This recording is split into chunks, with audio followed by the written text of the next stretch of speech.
Welcome everyone. This is the video of me arranging A Night in Tunisia. Today you are going to get a little bit of an in-depth look at my writing process.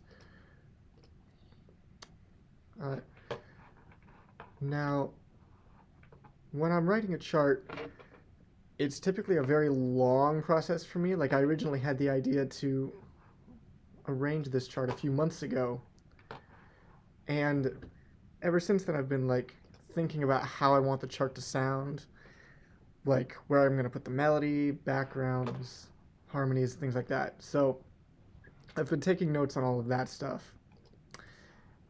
And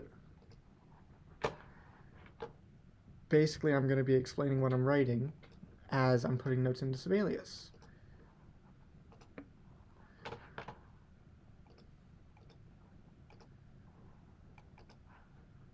First of all, I need an upright bass for this one.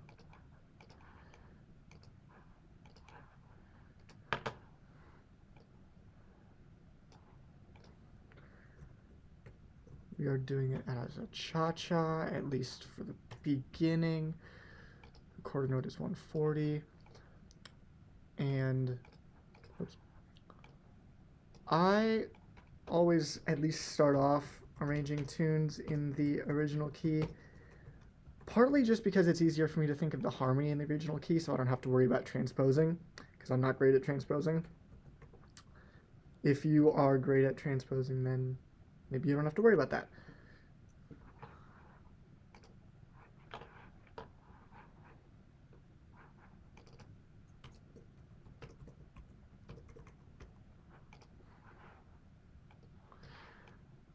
Okay.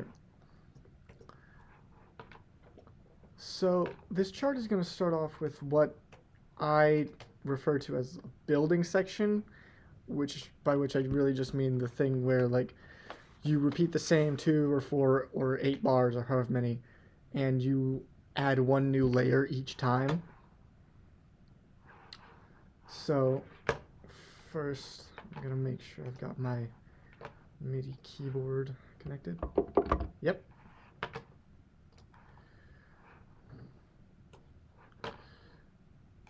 So it's gonna start with the standard bass line from the original.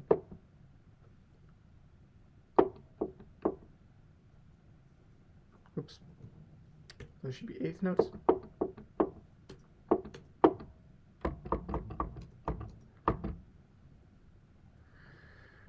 Okay. And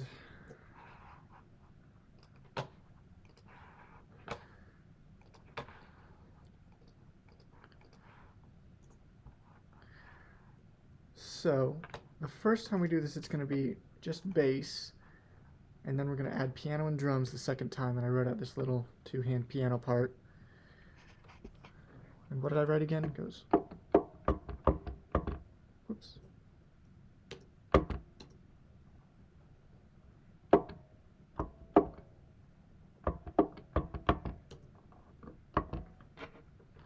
There's the right hand, and the left hand goes.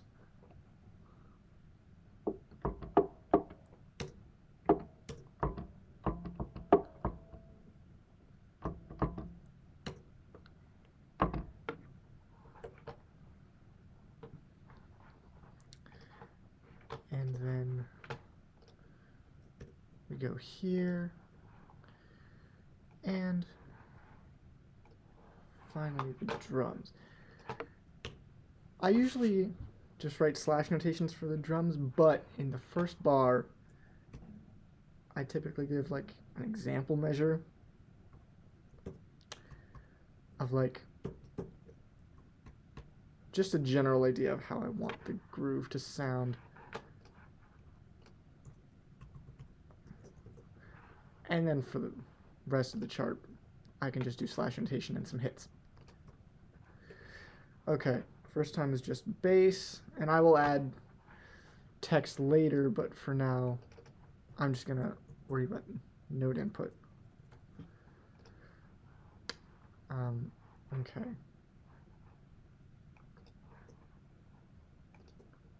This is all gonna keep going like that. I did not need to do that.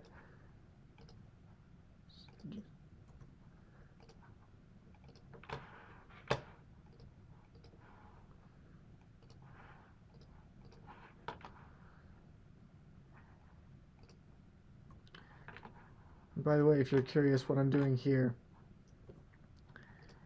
is if you select a bar or a passage or anything and then you hit R on your keyboard, it'll just repeat the same thing. R is short for repeat.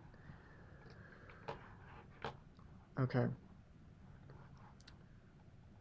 I've got the saxes playing like the normal little counter melody.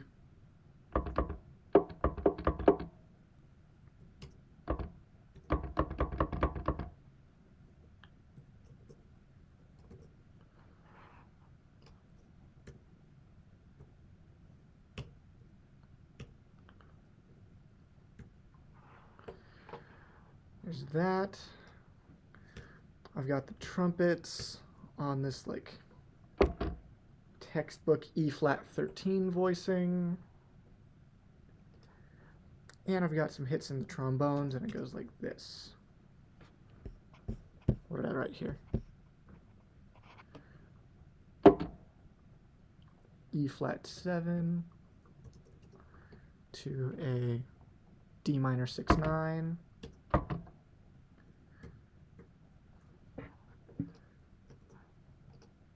Repeat the first measure.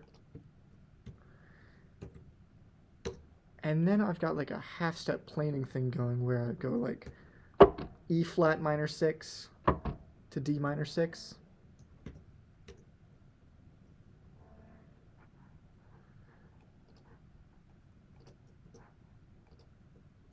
Repeat the first 3 measures. Whoops. And then I went like D minor 6/9 to a D minor 6 to a B flat diminished 7. And by the way, I normally write out all my trumpet parts in the lead trumpet and all my trombone parts in the lead bone, and then I can explode them later. But it's easier for me to input notes like that, and I'll get to the exploding in a minute.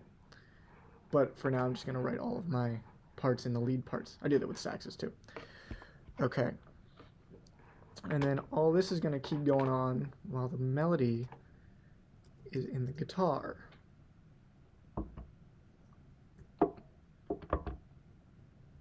Whoops, that should be a triplet.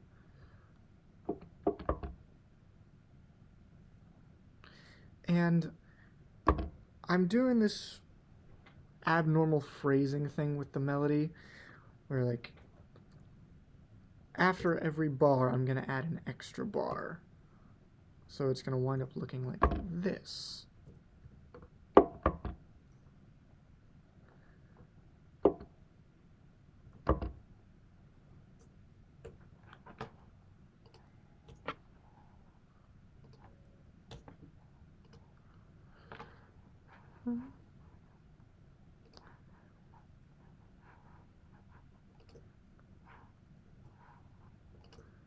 So I'm basically adding, I think, 4 extra bars each A section.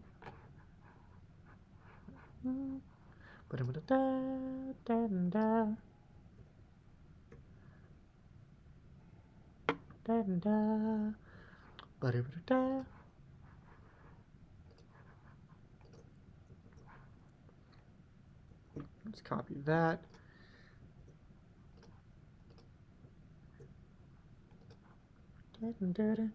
Okay, and then this last little phrase I'm going to do normally.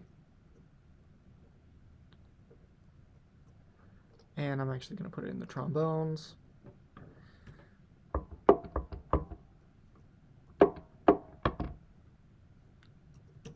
And then I've got a big brass hit written here, and it looks like this.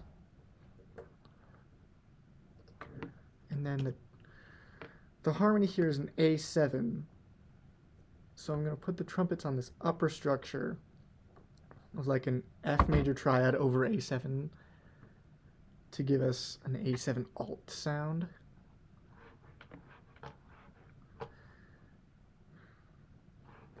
And I'm going to fill in a couple of some of these bars. So since the phrasing of the melody in the A sections is abnormal, we wind up with extra bars, which means I have to do something different because this trombone part is based on 8-bar phrases. Like the trumpet and sax parts are based on 2-bar phrases, but the trombones have an 8-bar phrase. So what I'm actually going to do is I'm going to go like this. And I just realized I actually put the little final phrase of the melody a bar early. So I'm going to add a bar. And then we go like this. So basically what I'm doing is I'm repeating the first 4 bars of the trombone phrase. And then we go to the end, the second half of the trombone phrase. And trumpets and saxes can just keep doing what they're doing.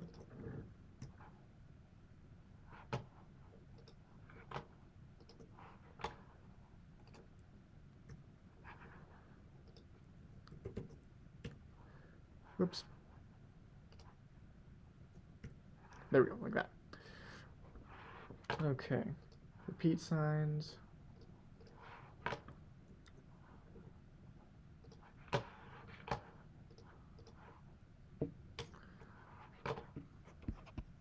Do I even need a first and second ending for the A section? Yes, I do. The first ending is here. And then the second ending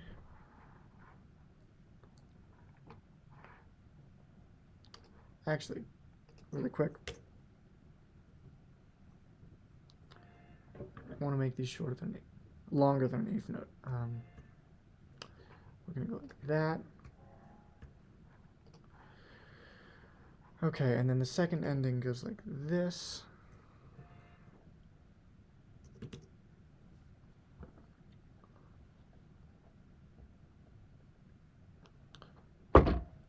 That's like a textbook B-flat 9 voicing. And then here's an inversion of that. Actually, I want that to be a dotted quarter. And then in the trombones, they're doing the same rhythm and same idea, but what did I write for that? Okay. The first hit is the same as the trumpets, just an octave down. And then the second hit is almost the same as the trumpets, except I'm writing a B flat in the bass bone instead of a C.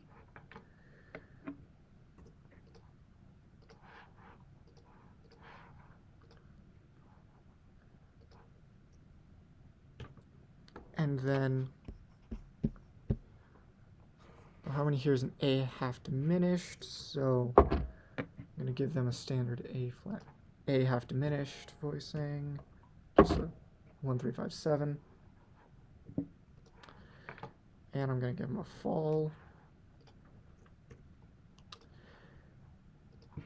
And then for the bridge, the melody is going to be in the saxes. Whoops. I always forget to switch which mode I'm in on the keypad. So the melody goes.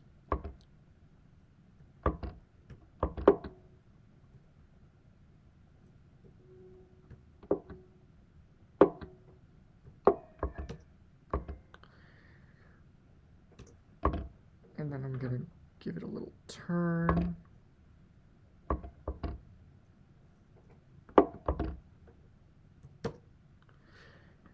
And then I'm hearing this extra little thing at the end.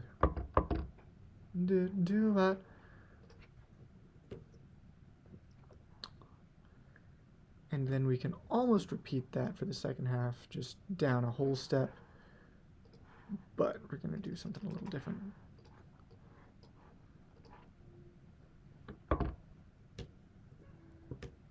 We're going to go like this. I'm going to add this little trill. That's not a trill, it's like an embellishment of some kind.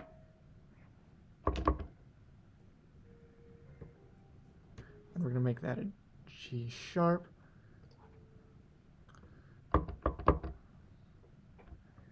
And the melody I'm hearing goes like this.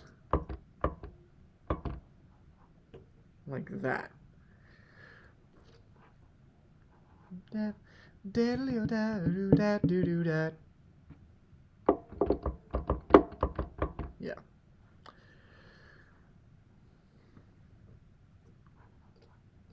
And then we're back to the A section,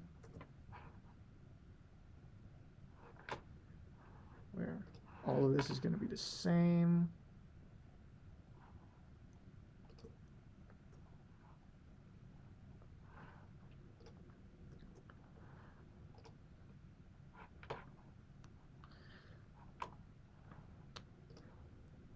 Except not this bar. What am I doing for this bar?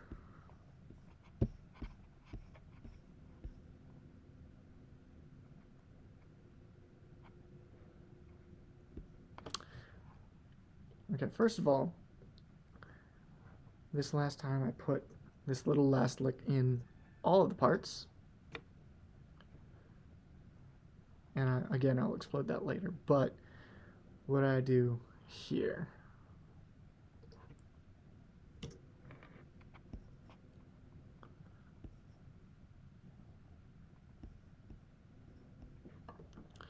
So the harmony here is still D minor.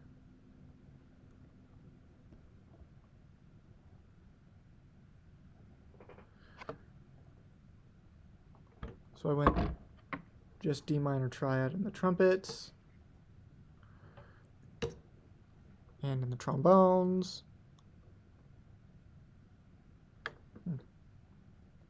I'm just going D minor triad the whole way. And then I went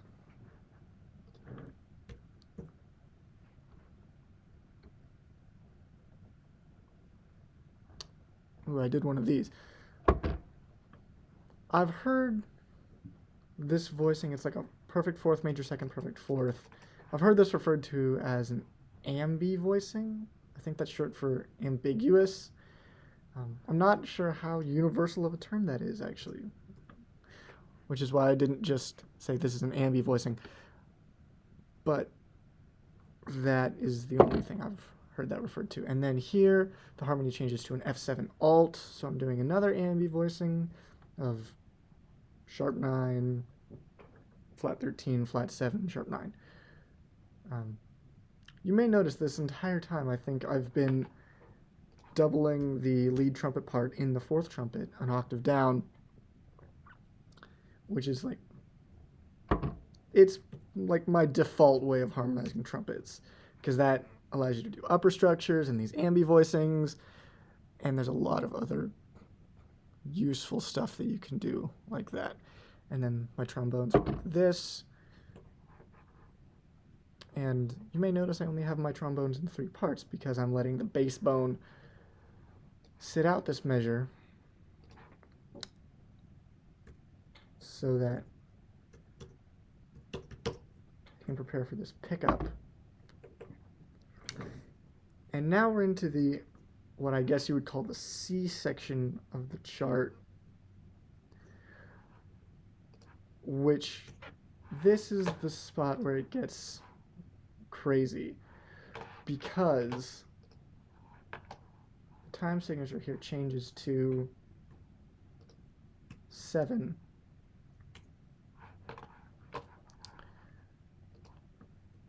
So the melody is going to lay out like this. In the trumpets, it goes.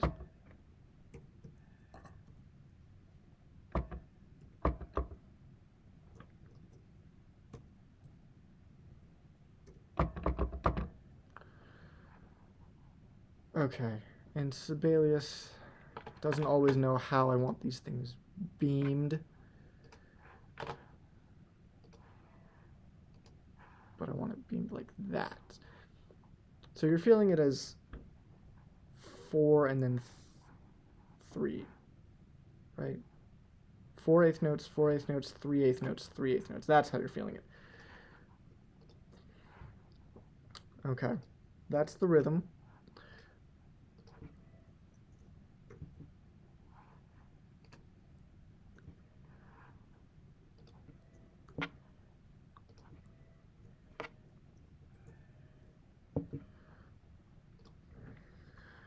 And then this is the D minor bar, for which I'm just going to go like, actually, that's not what the D minor bar is going to look like, but that is what the D flat major 7 sharp 5 bar is going to look like.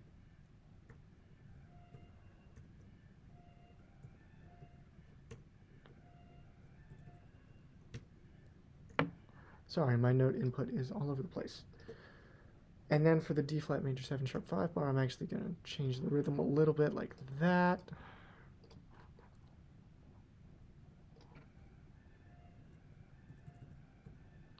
Like that. And then this is the G minor major 7, but it's actually on like a D major triad.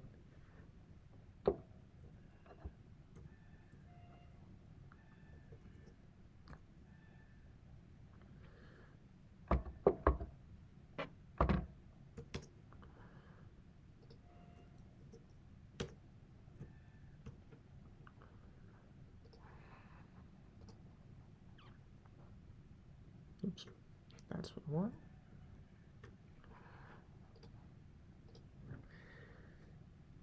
And then this is where it shifts back into 4.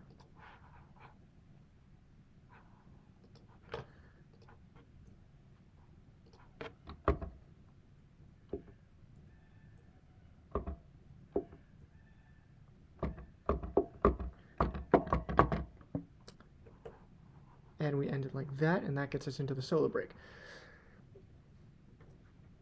So this is the section where we've got a lot of different contrasting ideas going on. That's the melody and the trumpets, which I will harmonize in a moment. The trombones have this counter melody going like this.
And again, I will harmonize that in a moment.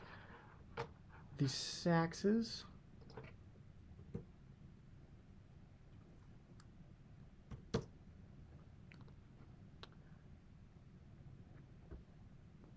The saxes are just playing some chords. Is that right? No, that's not right. That's right.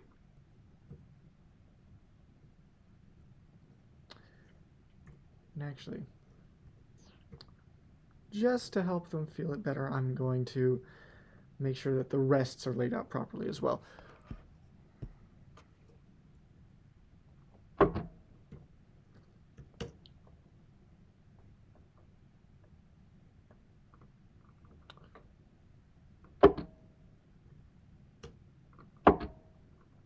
E flat 7.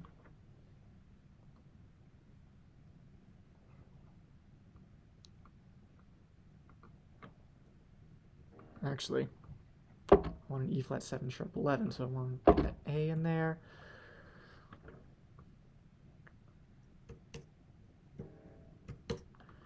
And then D minor. I'm doing like a D minor major 7 voicing.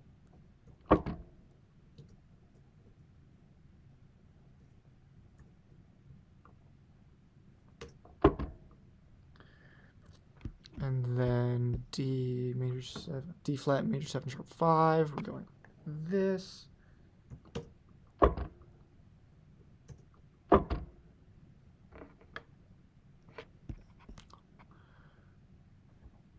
G minor major 7, we're going like this.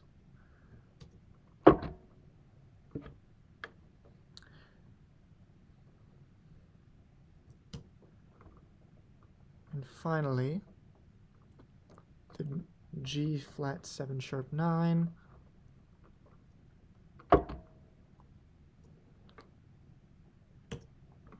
And then I've got some rhythms I'm doing here.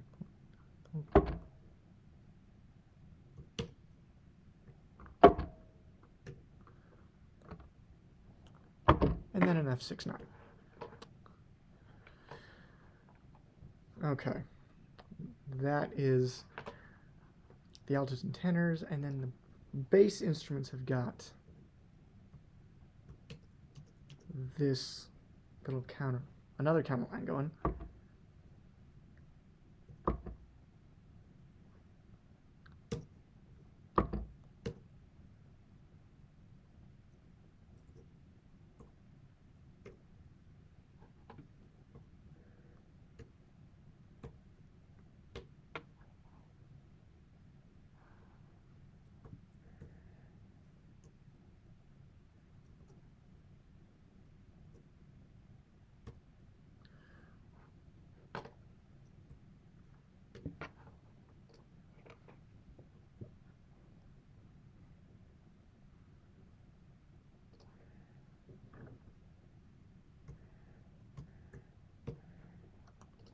That is the bass line, which I'm going to copy into the bass bone.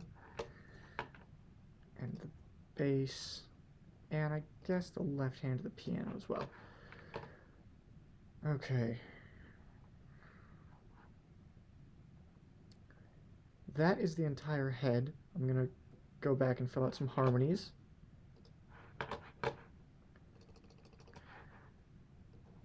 Okay. So, my typical way of writing for saxes is 4-part chords with the melody doubled an octave down, and you can do that in drop 2 voicings or closed voicings. And in my experience, I've basically just done that, decided that based on how high the melody is, which right here it's not very high. So I'm going to start off in closed voicings. And then when I have a note that's on a weak beat, I tend to treat it more like a passing chord, because like the normal way to treat this G, to harmonize this G in what is this, A half diminished, it would be like that. But the next note is a downbeat, so it's a lot stronger. And it's also where the harmony changes to a D7 flat 9, which I would harmonize like that. The problem is this winds up with 3 of the saxes playing the same note from one beat to the next, which is not ideal. So what I'm actually going to do is I'm going to make this into a passing chord, which would be like this.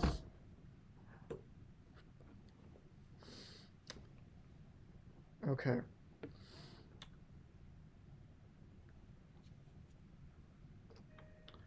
And then this is where the melody's starting to get a little high, so this is where I'm going to start thinking about doing drop 2. Although, since this flat 9 is basically a substitution for a root, these two notes are serving the same function. So I think what I'm actually going to do is I'm going to keep this one closed voicing, and then I'm going to go drop 2 for this one. And then I can stay in drop 2 probably for the rest of the bar at least, which would be like that.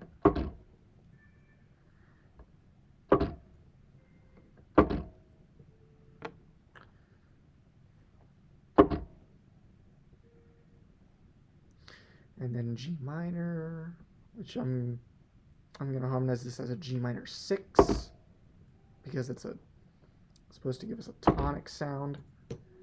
And I'm going to harmonize this like D7 flat 9 so that it'll point us back to, it will point us back to a G minor 6 right here. Okay. I'm going to copy paste this bar, and I want to make sure that transposed properly, which, yes, it did. I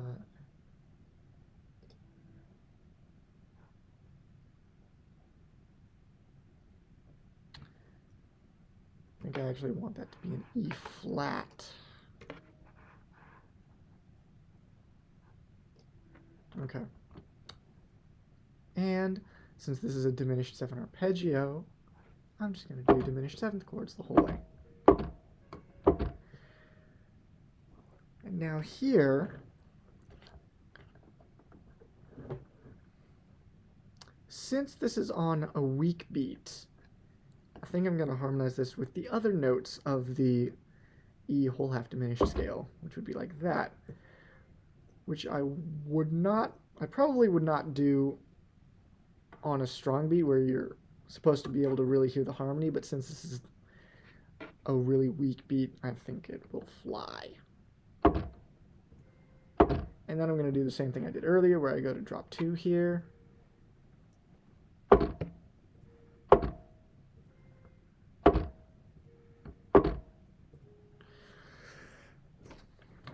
And now, since this G sharp here is not within the scale of C7 flat 9, the C half whole diminished scale, I'm going to do the same thing I did earlier where I'm going to think in terms of my target note, which is this, which I'm going to harmonize as an F6-9.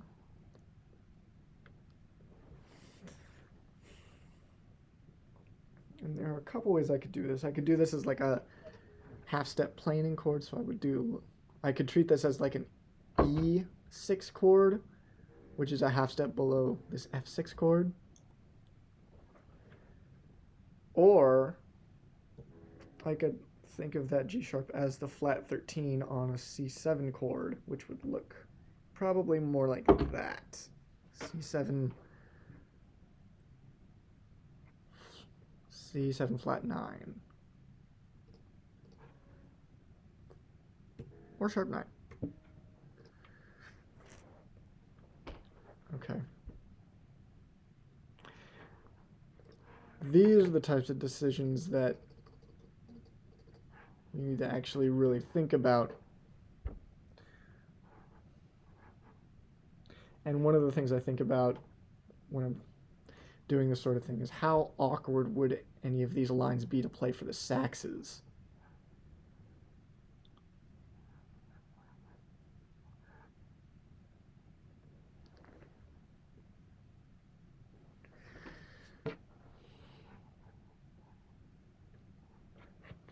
What is that?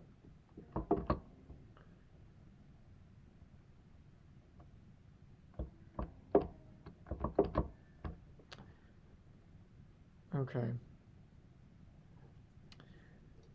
we would wind up with one repeated note in the second part. Either way, we do it. So I was originally thinking of bringing this out of drop 2, but maybe that's not the best thing to do right now. So it would be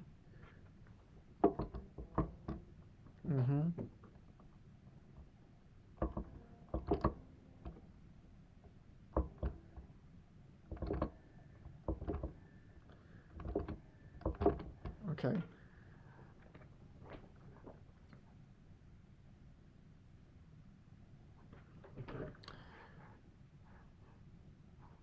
So now it's kind of just a matter of what I like more. Do I like the half-step planing sound or the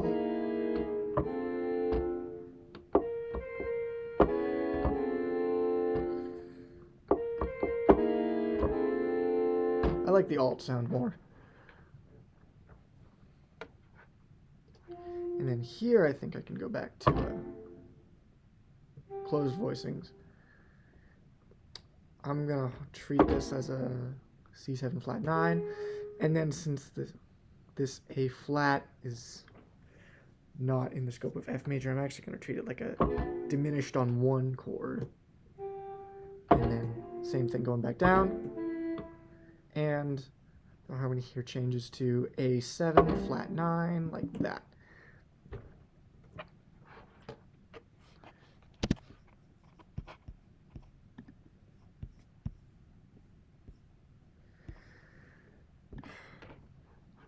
And again, I'll go back and explode all of that later.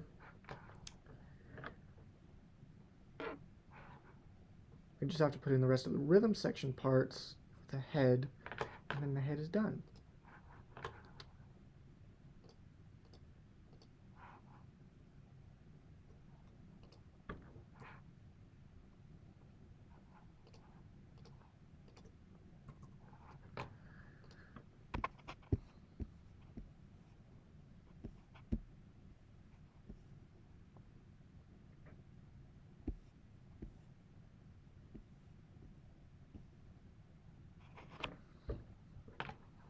Okay.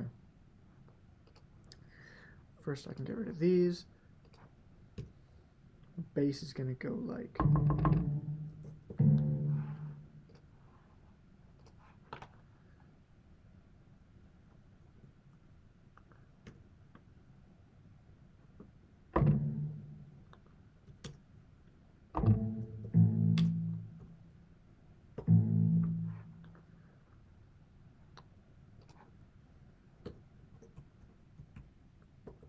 Oops, hang on.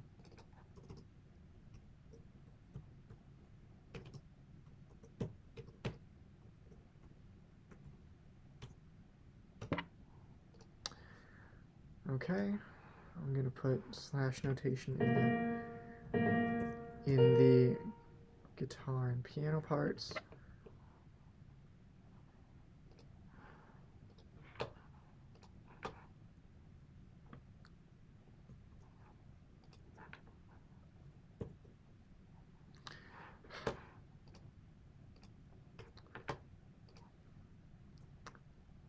I hate that the slash notation changes octaves when you put it in the guitar part.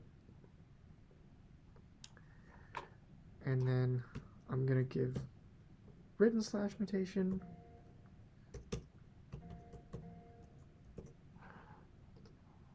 What's the word? Rhythmic slash notation. That's the word I'm looking for.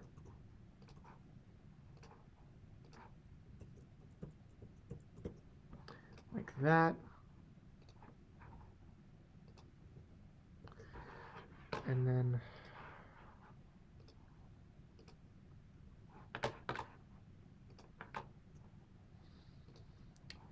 I'll go back and get rid of the chord symbols later.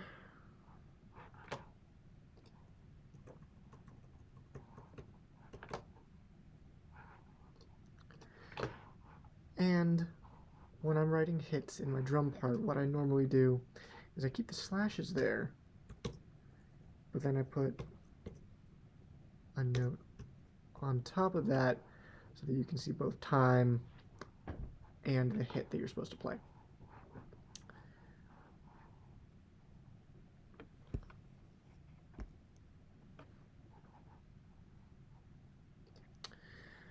Okay. For this next bar, you go like this, and I'm going to go ahead and put notation the rest of the way through that, through the bridge. Same thing here. No.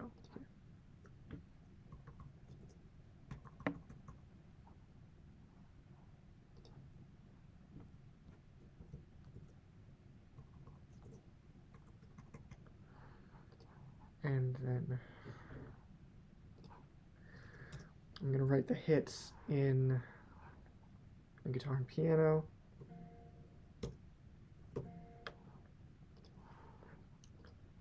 Oops. Go to here.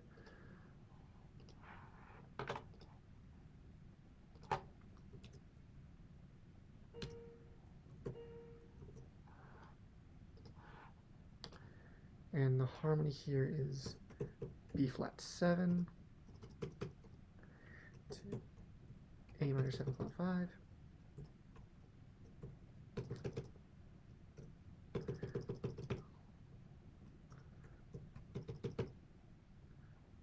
C7 flat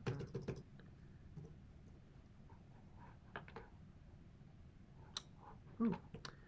And it just now occurs to me that I forgot a bar in here. So we're going to go like this.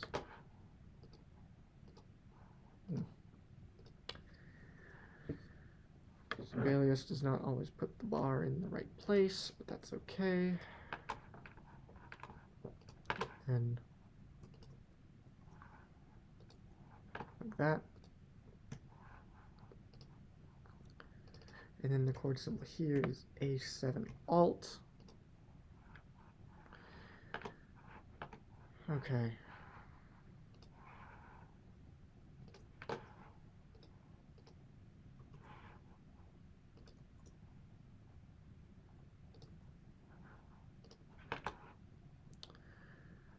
And then we're back to the A section.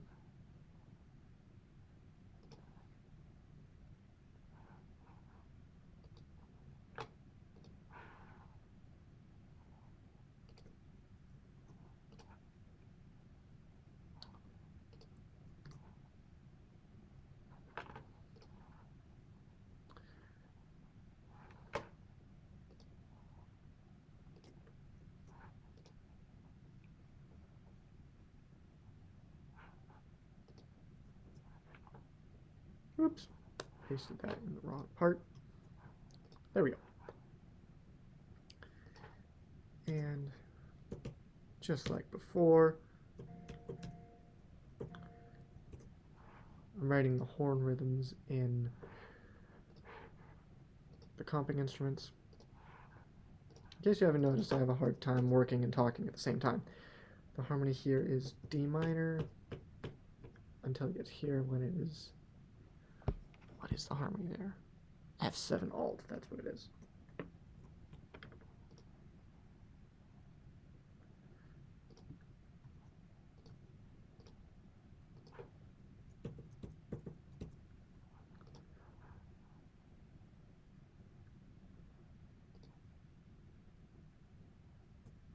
How do I want to do the bass here? I think I'm going to go like this.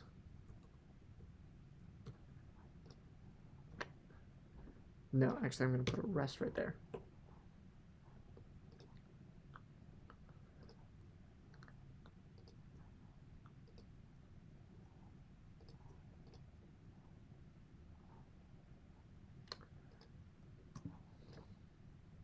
And now the drums.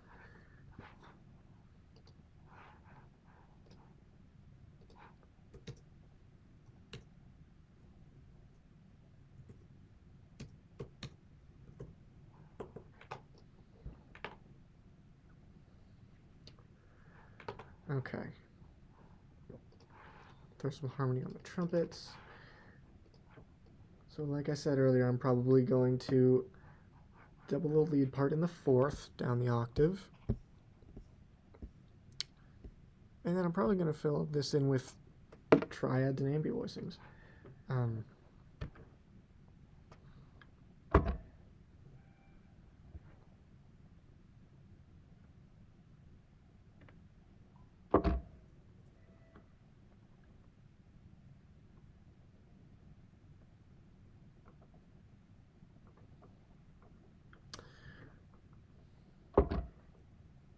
Yeah, I think that's how I'm doing that.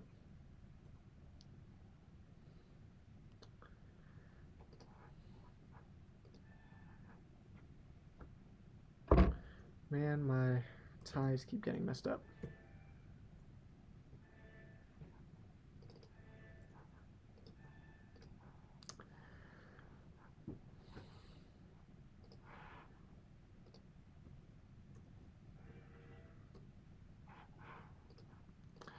Here, this is an E flat 7 sharp 11, so I'm going to make it an F major triad over E flat 7 to E flat major triad.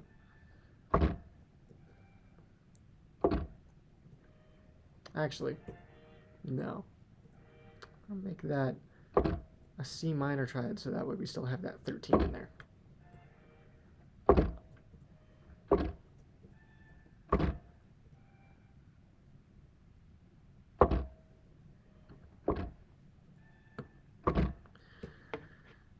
D minor.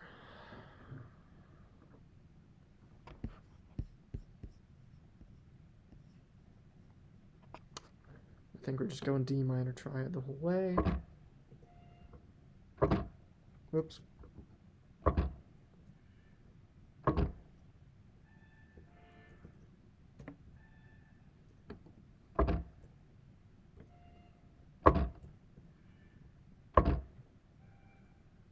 That should be an A.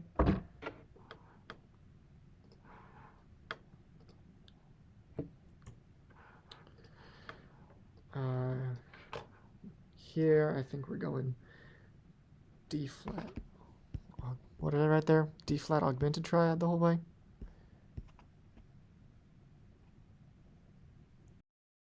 Yeah, D flat augmented the whole way.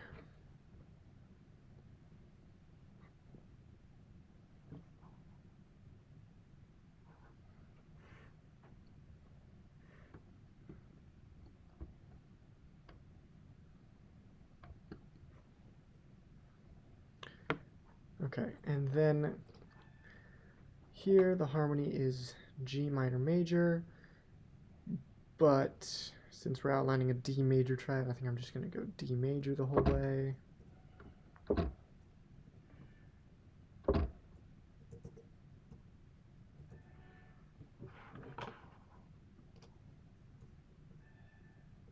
Oops.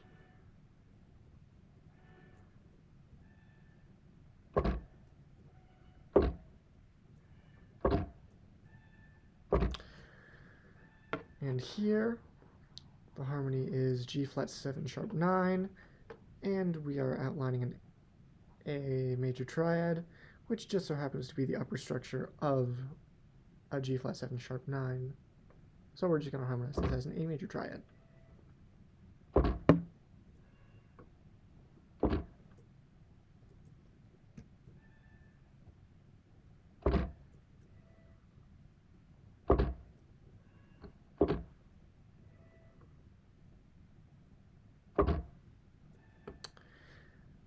Okay, and then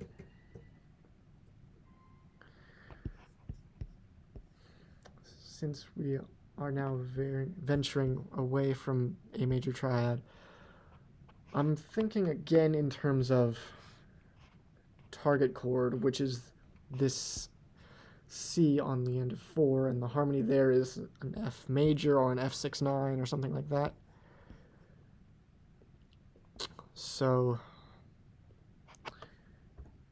for now I'm going to harmonize that like that, and I can change it later if I need to.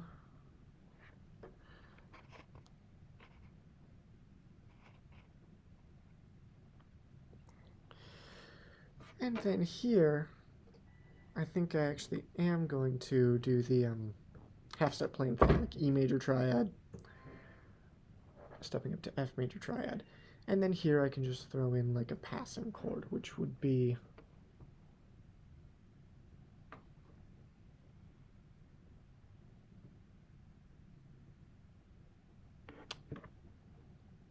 Oh, that is not right.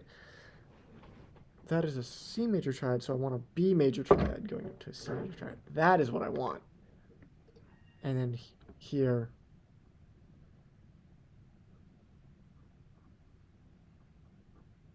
Yeah, I would harmonize that just like a B flat major triad. So we're just stepping up. Chromatic major triads. Awesome. Okay, trombones.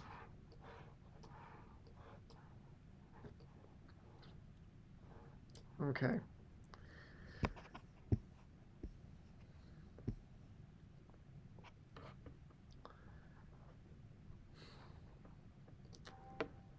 First of all, I'm harmonizing these in 3 parts because the bass bone is doing other stuff. Secondly, the harmony here is an E half diminished, which does not really include this C. That's just the melody I'm hearing. But as long as I include 2 other important notes, it's probably fine. The C is like an upper extension of an E half diminished chord. It's not like serving a chord function like the 3rd or the 5th, but it quote unquote works, which is a relative term anyway. Okay, E flat 7, I'm gonna go like that. D minor, I think I'm gonna go, how do I want to do this? Yeah, just triad. A lot of triads in this one. This is definitely gonna be the augmented triad. Same here, augmented triad on the G minor major. And then G flat 7. What did I do for this? What did I write for this? Something like that.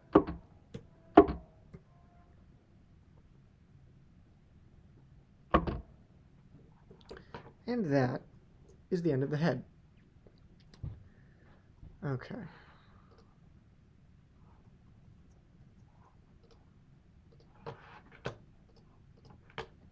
Four-bar solo break.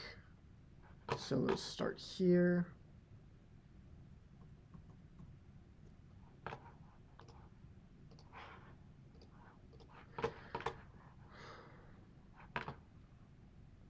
So I'm planning to just write walking for the bass, time for the drums, comping for the piano and guitar, which makes my job really easy because I can just go like this.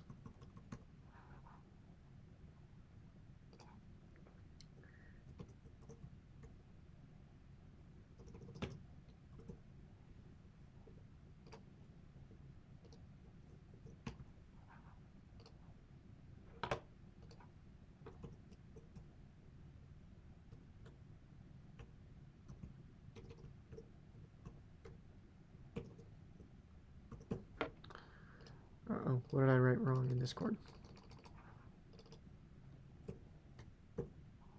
There we go. Okay.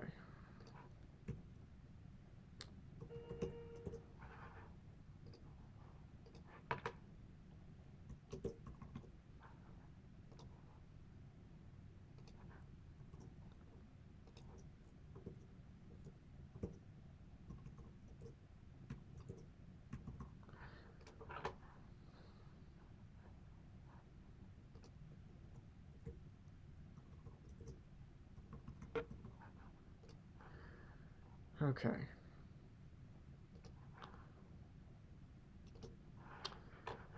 And then we go like this.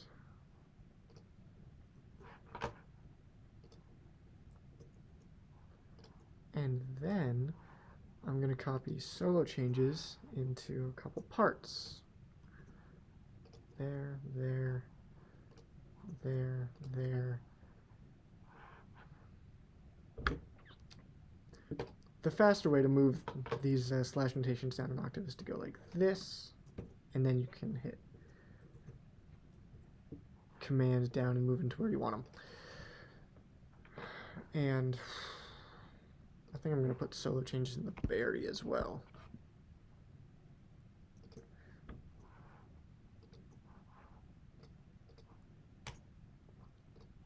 Alright, like that. And then I can go like this. And that gives us our second A.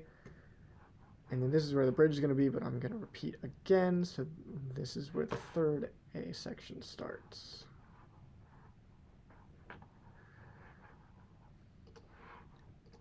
Okay. And then I'm going to override the chord changes for the whole bridge right now.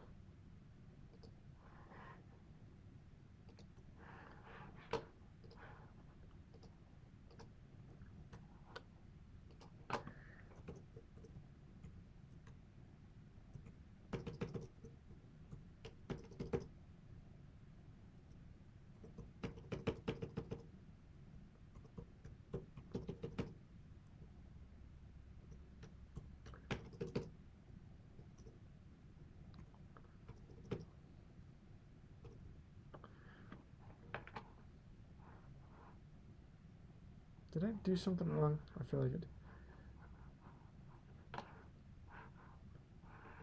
I definitely put an extra bar in the bridge. Hold up. So what we do is we go like that. I'm going to move the double bar there. I can delete that. And that is a D minor. Okay.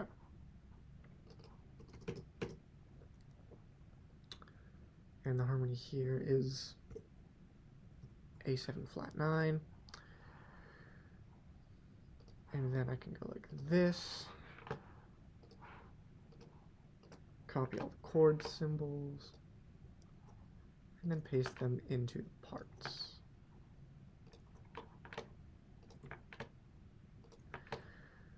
And I'll get rid of the chord diagrams and the guitar later.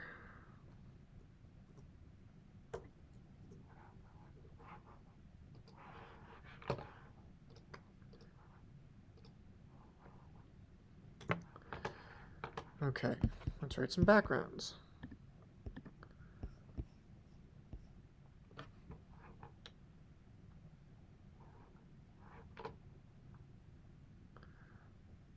So the way I normally write backgrounds is I will give backgrounds to all the instruments that do not have solo changes. And there's 8 of them, which gives us plenty of instruments to work with. I'm going to start with this this background hit on the end of 4.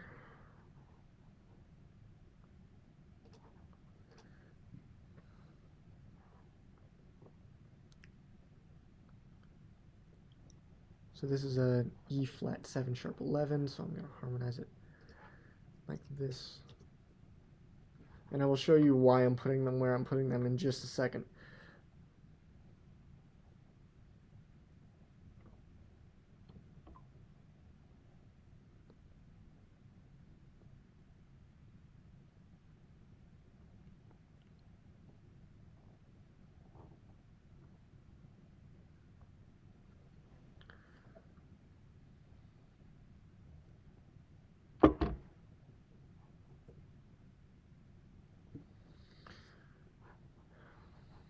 Okay. Now for some actual backgrounds, I'm having the backgrounds come in at the second A, which is right here.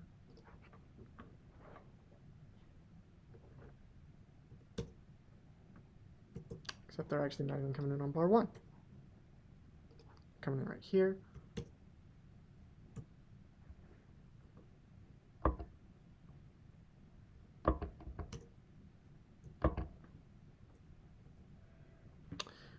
That do I.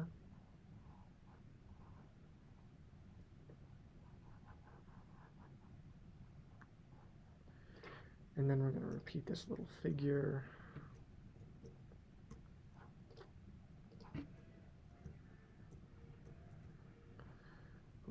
that.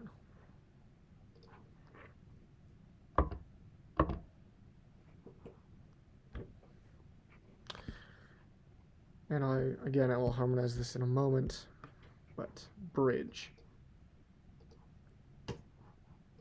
Gonna make a new system.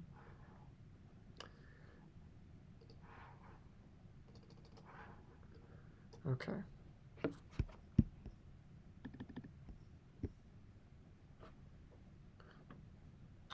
Hey, bridge backgrounds.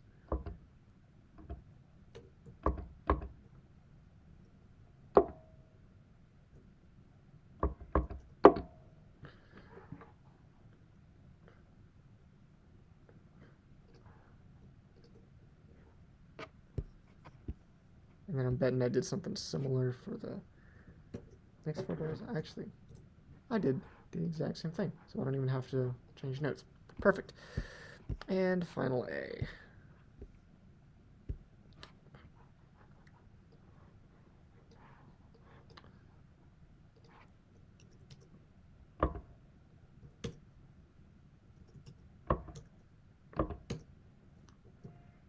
Nope, wait.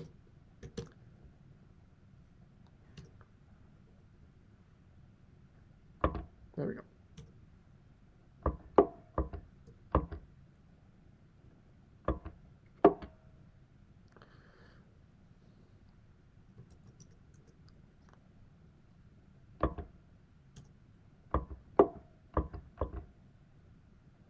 Oops.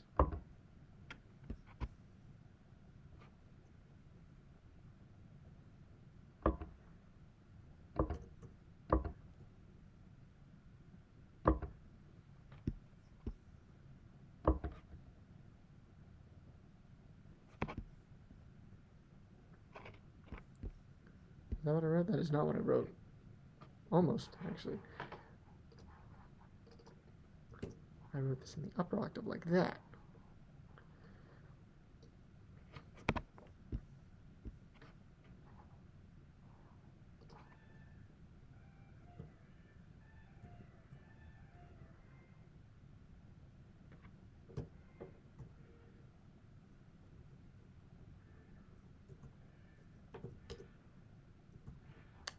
And that is the background.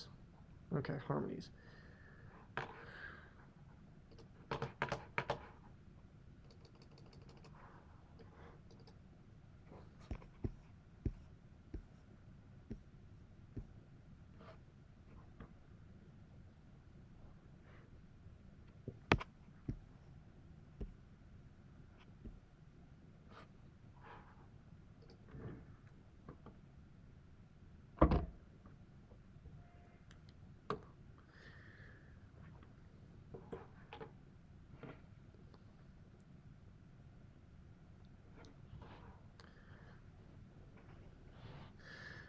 By the way, you may notice that a lot of times I write a chord symbol as D minor, but I'm harmonizing it like a D minor 6. And I'm doing that because adding the 6th is the, I guess you could say, the most neutral way to get a 4th chord tone into a minor voicing. Because it's a tonic sound, but it's a lot less in your face than harmonizing with the major 7th, which I have done sometimes, but if you want like a more subtle sound, a minor 6 chord is a good way to achieve that. And then here, I'm actually harmonizing this like an E flat 7 flat 9.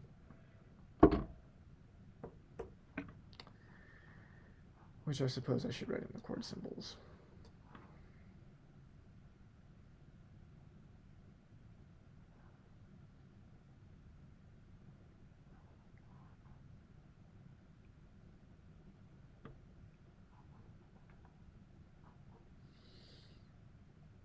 Nah.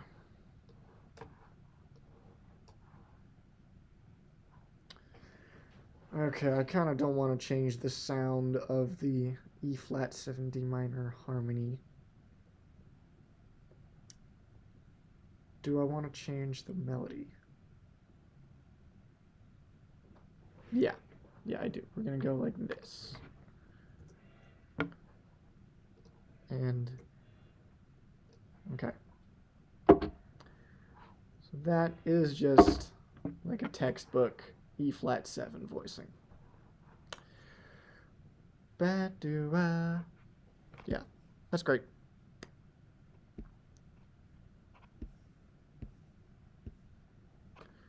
And then same thing, D minor 6, E minor 7 flat 5.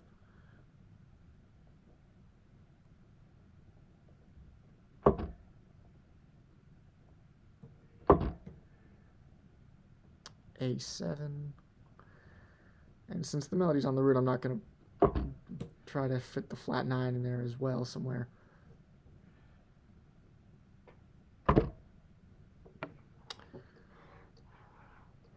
Okay.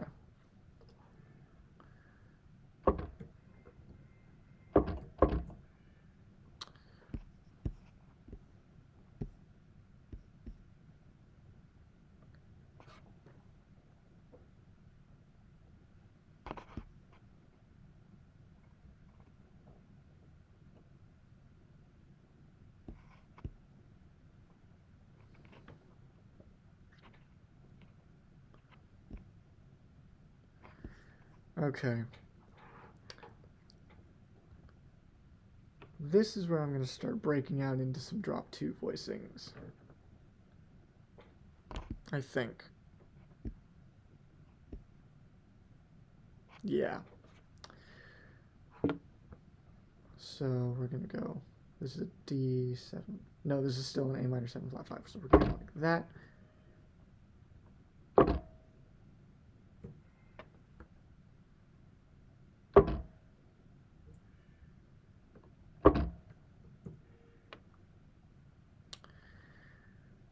And again, I'm going to harmonize that like a G minor 6.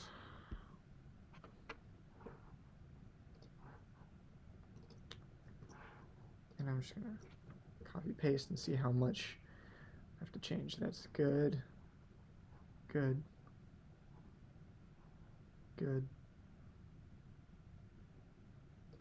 It should be an E natural.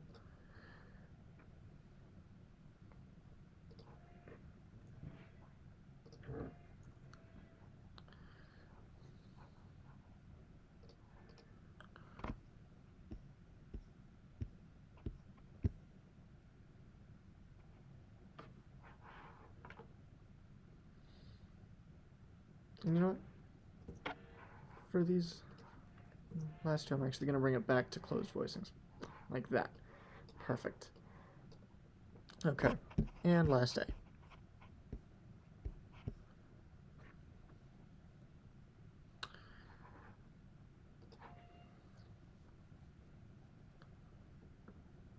Going to start using some upper structures now.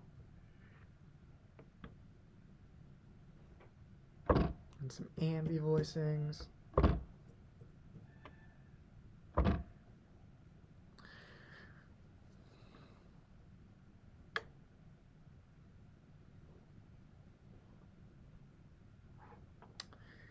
Okay. Now, it's kind of rare to have both a sharp 11 and a fifth at the same time. I don't want to say it's rare, actually. I want to say it's unnecessary in a lot of cases. But it just so happens that I go just a half step plain. This still happens to fit very nicely over an E flat 7, like a G flat triad, G flat major triad over E flat 7. That would give it a sharp 9 sound. But since it's a half step plain, we can live with it.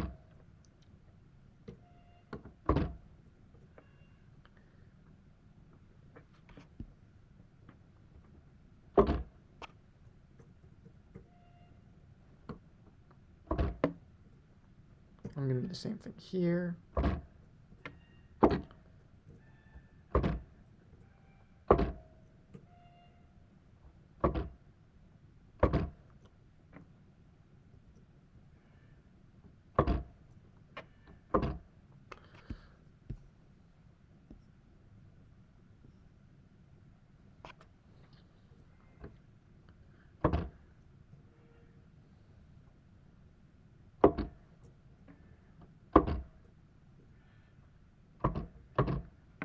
There we go.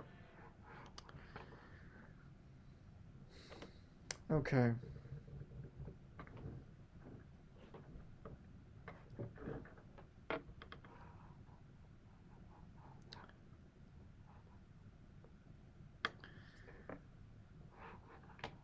Okay.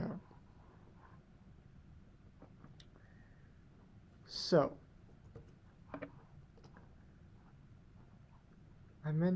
as I mentioned earlier, I put the backgrounds in a little bit of a weird place, which actually reminds me, I'm not even done entering all the notes. I have to enter a few more because we're starting to use some upper structures here.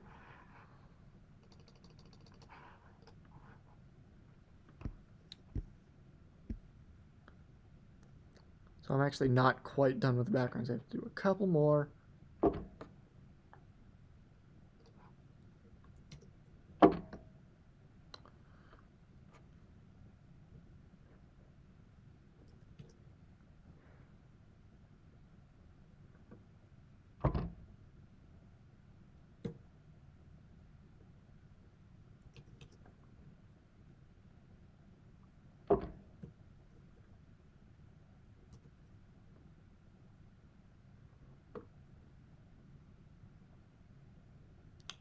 How am I doing this?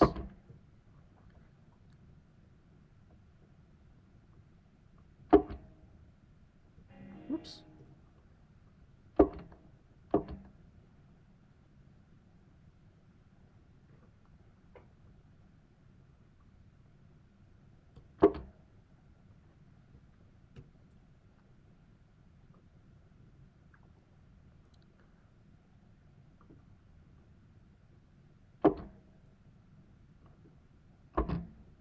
Okay.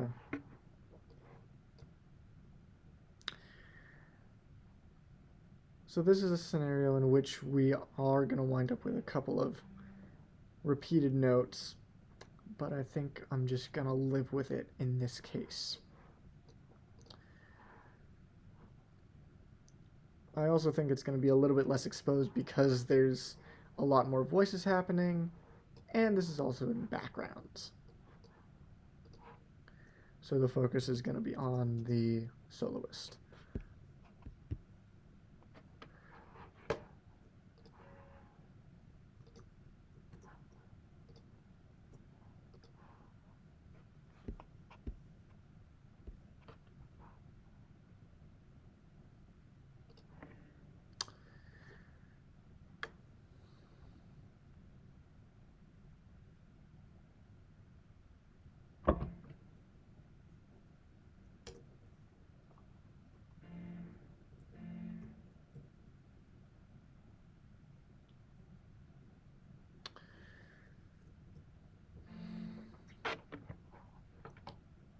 Okay.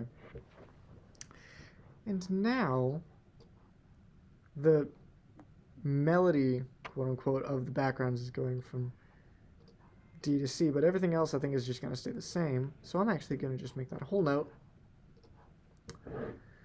And I will make these 3 notes into whole notes after I explode all this.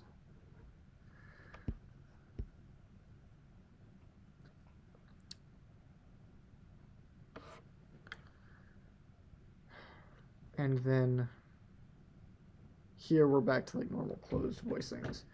So I'm going to explode everything like this.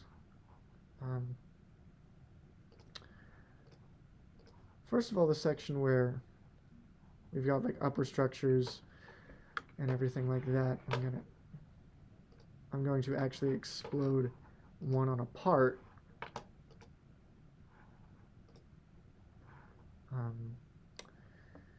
And we're going to go trumpet 1, trumpet 3, trumpet. I did not mean to say bari sax, I meant to say trumpet 1, trumpet 3, trumpet 4, and alto 1.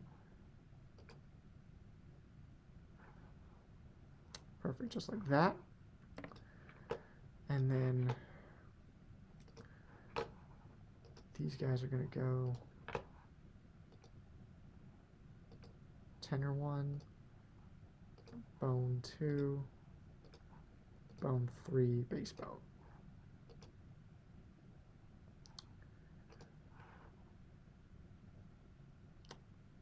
That is not what I meant to do, but that's okay. Because I can just go like this.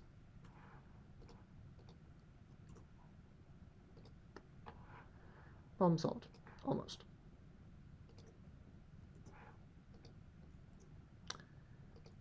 I 100% meant to say alto 2 and tenor 2. And I just hit the wrong button.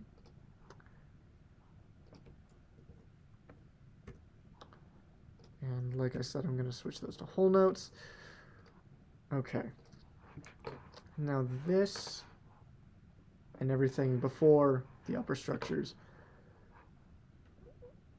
I'm going to explode like this. Part 1 still goes in trumpet 1. I'm going to put part 2 in trumpet 4, part 3 in tenor 2, and part 4 in bone 3. And this will make sense in a moment because I'm going to go like this. I'm going to double all the parts because a lot of these voicings are very low and it would not sound great to have like this E flat, this E half diminished 7 voicing in the octave that it's written, and then have the same voicing an octave lower, which is like the default way to harmonize for brass. But it would be getting awfully muddy to write your trombones that low. So I'm doing this all in 1 octave with parts doubled. And that's how I'm going to do all the rest of the backgrounds.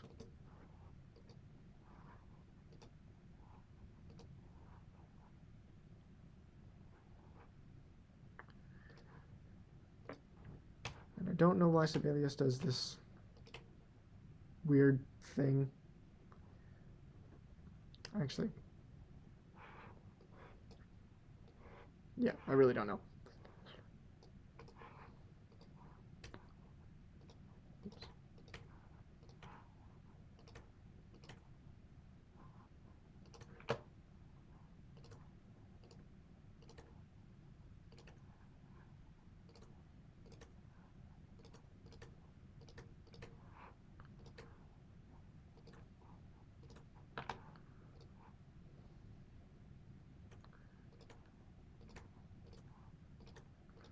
Okay.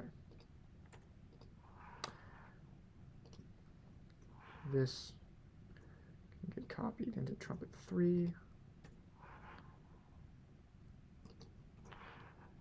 This will get copied into alto 2. This one will get copied into bone 2. And this one goes to bass bone. Cool. That is it for the backgrounds. Moving on to the soli. And first of all, I'm just going to hit repeat on all of that because I'm pretty sure it's going to be mostly the same. Also, when I'm writing solis and stuff like that, it helps me to like be able to look at the harmony like vertically in line with the melody, or the melody that I'm harmonizing is what I'm trying to say. Okay.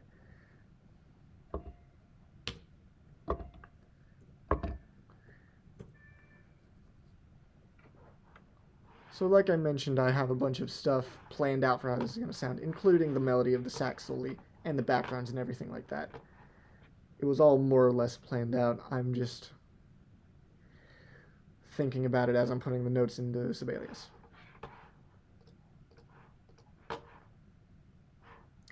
Nope, I again put that in the wrong spot. It's supposed to go here.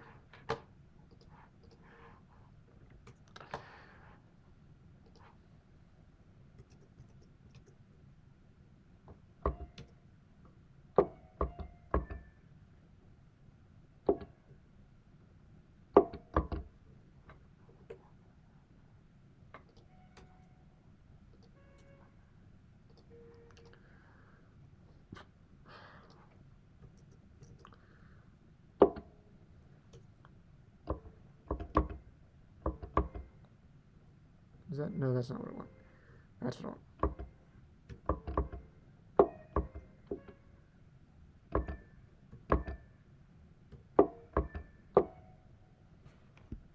No.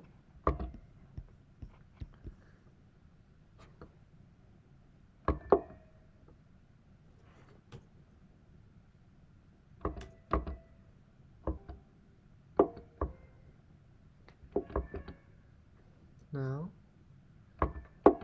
That's what I want.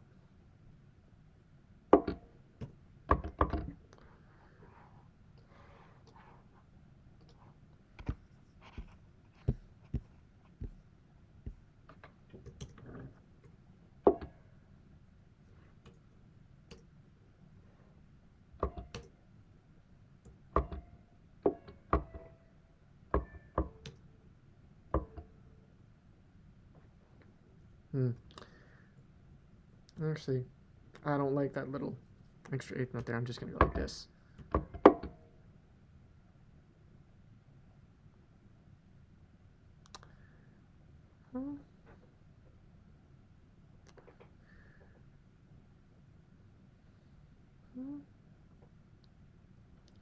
So in case you can't tell, I am making very slight adjustments to the soli that I wrote as I'm entering it, because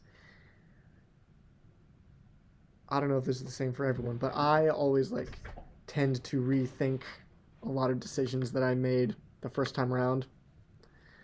And when I come back and look at them, I think, that's not what I want to do. I do that all the time, which is why part of the reason I do this whole process of thinking about it for months before I actually put notes into Sibelius.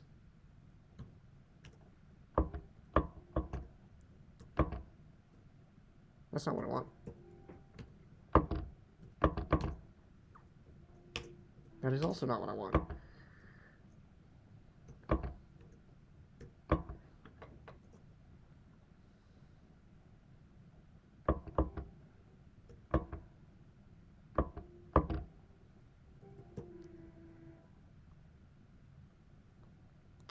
Dang, I really can't enter notes today.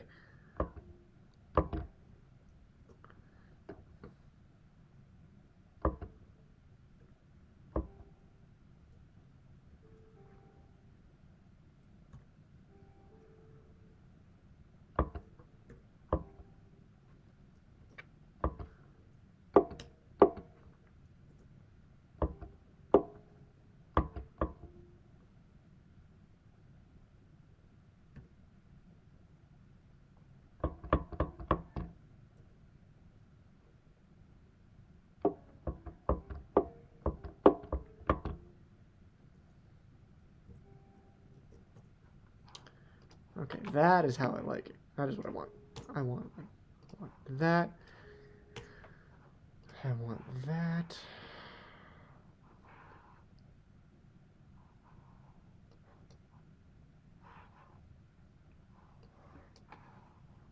Okay. Bridge starts here.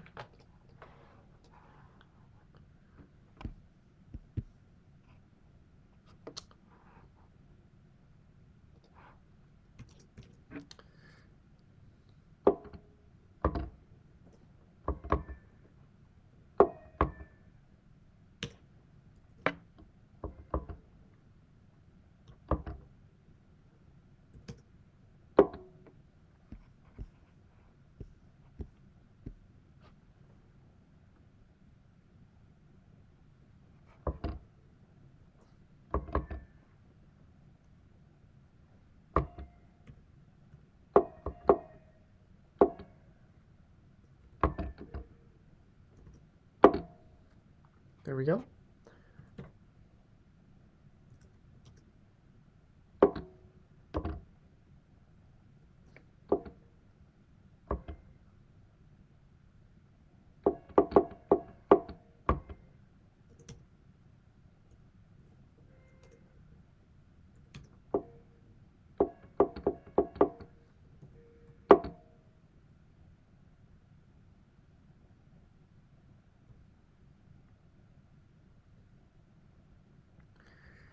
Okay.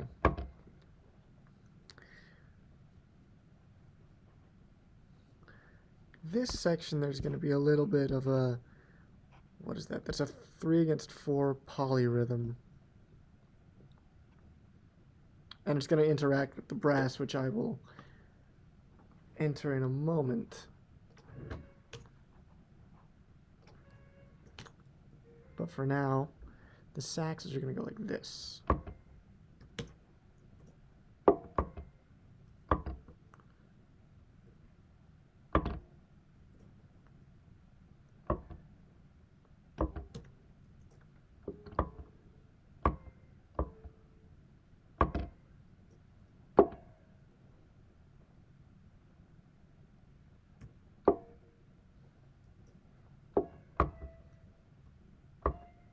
There we go.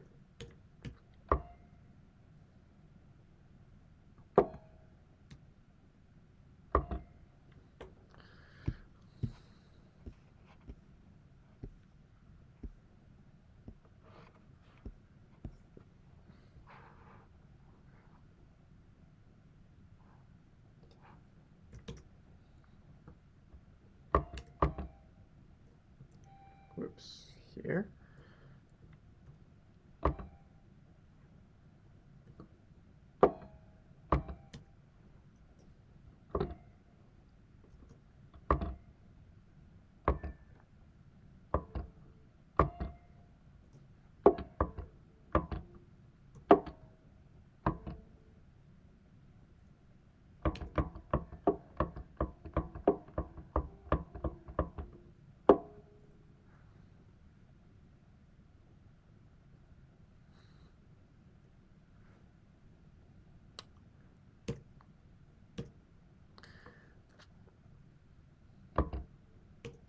And then the whole band is doing a little same sort of thing, 4-against-3 polyrhythm.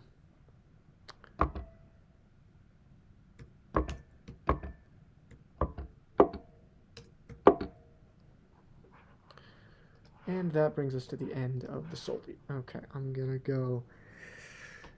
gonna go and harmonize this. And then I'll put in some brass backgrounds.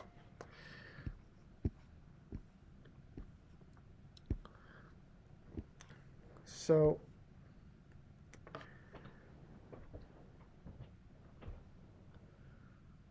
the way harmonizing sax solis has been explained to me is that it's good to have a mixture of 4-part harmony with the melody doubled, 5-part harmony, and unison.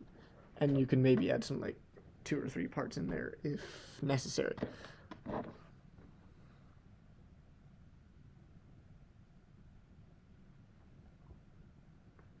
I'm going to start off in 5-part just because this is perfect for an upper structure.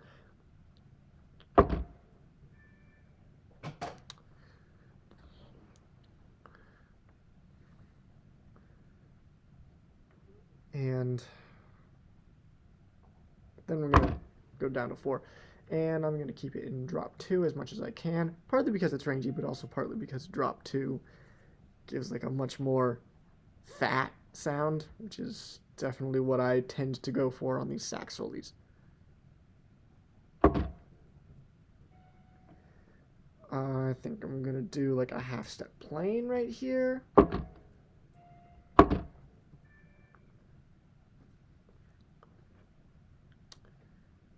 Okay, again, target chord is this, which I think I'm going to go like that. I think I'm going to do another half-step plain, which would be an E7, which is like that. Is that what I had written down? I had something written down for this, but I forget what.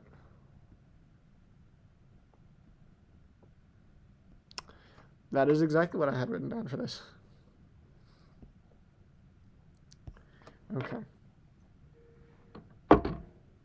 Nope, there's an extra note.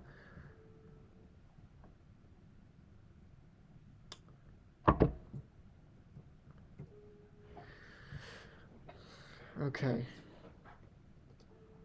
Another half-step plain.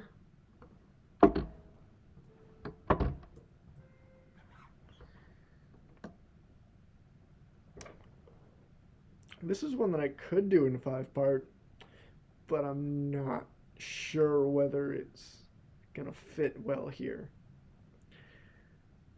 So I'm gonna come back to that, and I'm gonna look at the rest of this measure.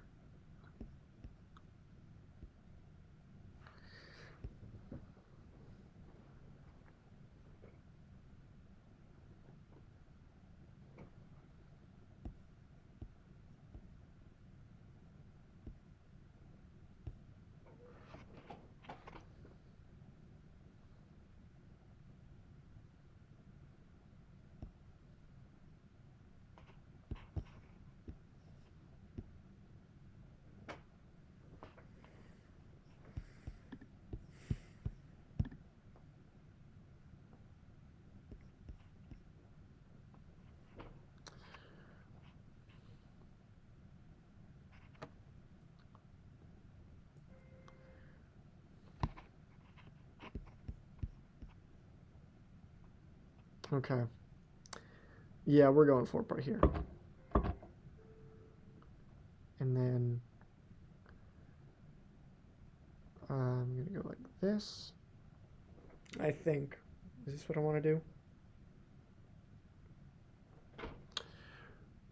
Actually, I think I want to drop to this.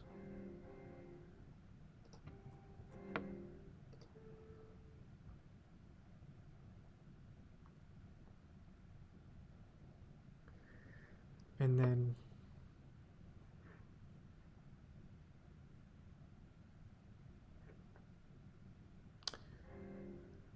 so similar problem to the one we had before where this C, the 13 on an E flat 7 chord, is a substitute for a 5.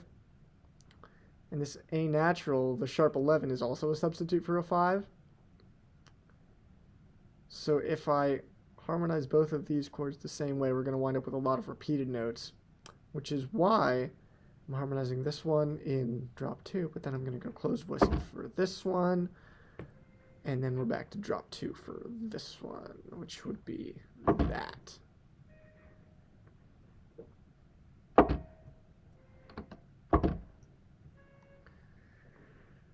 Okay. Again, target chord is this, which I'm harmonizing like this.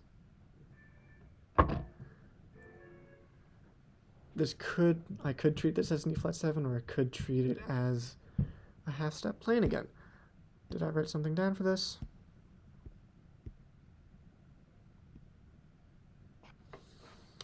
I wrote down that I want to treat this as a half step plain. Let me hear what that sounds like.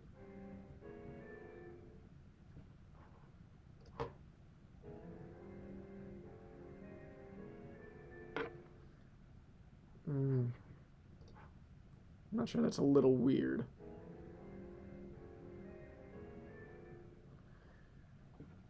What would be the alternative? The alternative would be to do it like this.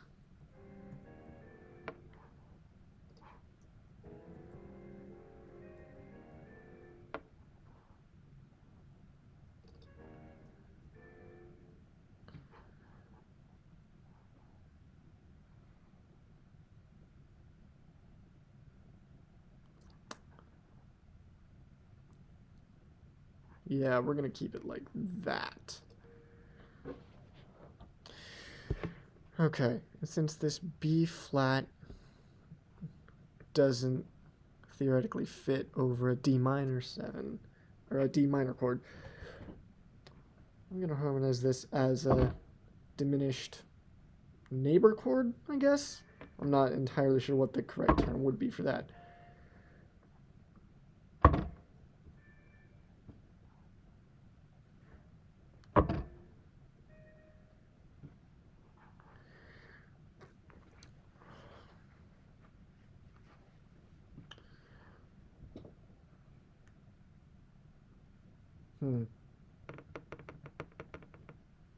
Okay. So, target chord is this, which I'm going to harmonize like this. I can't really think of this E flat within D minor.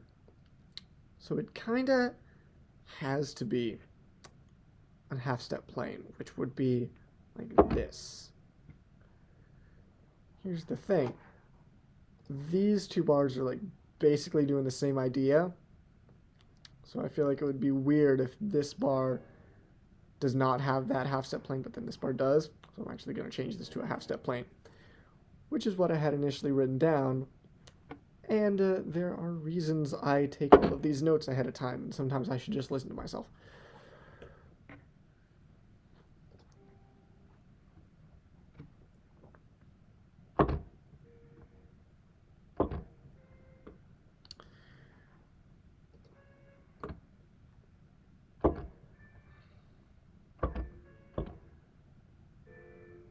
Okay.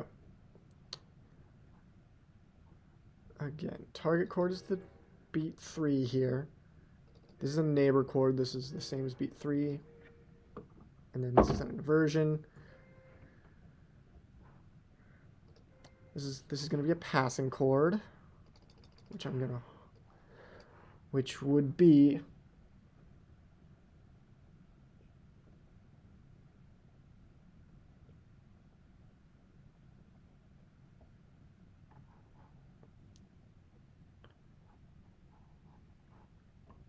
which I guess would be that. Whoops, that is not where I want that. This is where I want that. Like that.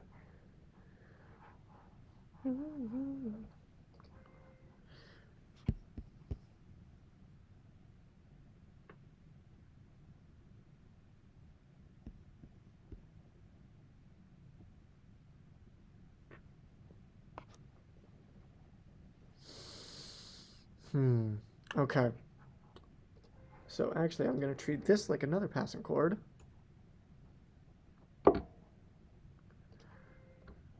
Because our target chord is going to be this.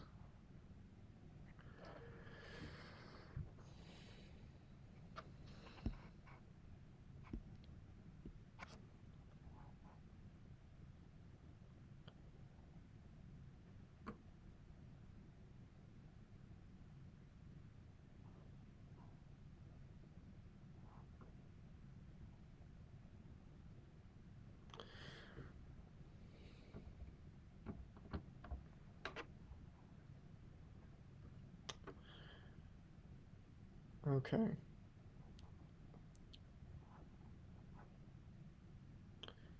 So we're going to have an F in there. Oops.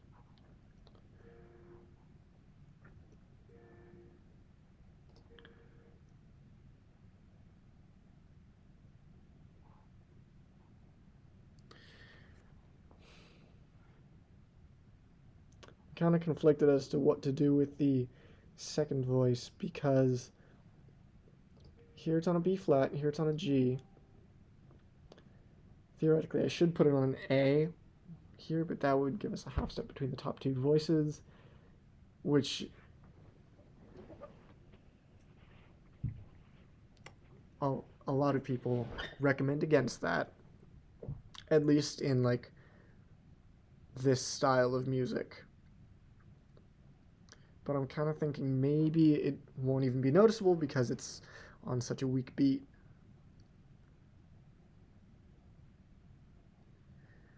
And yeah, I'm going to do that.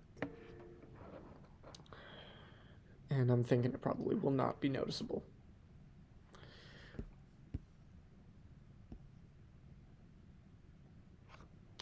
And then here I am going to make it a D minor major.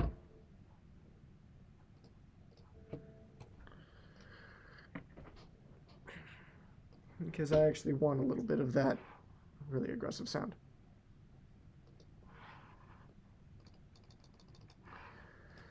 Okay.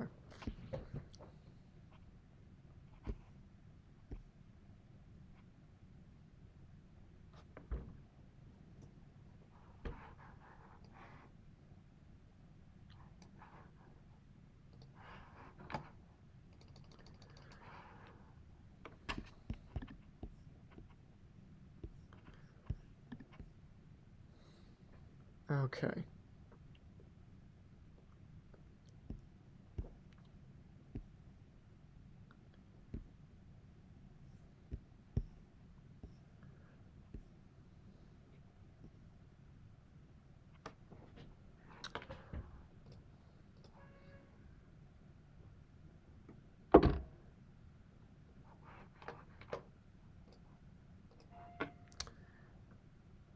is another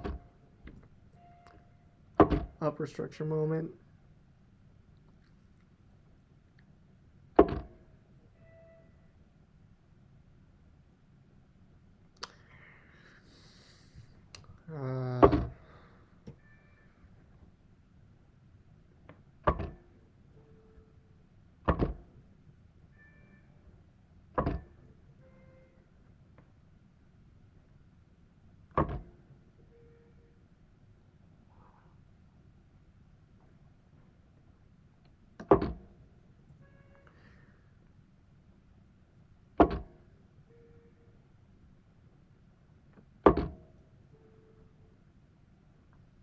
This is all just very textbook drop 2 voicings.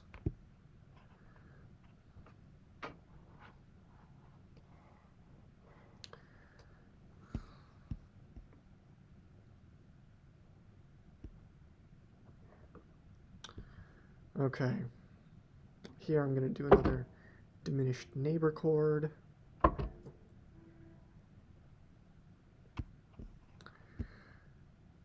And now here, even though the harmony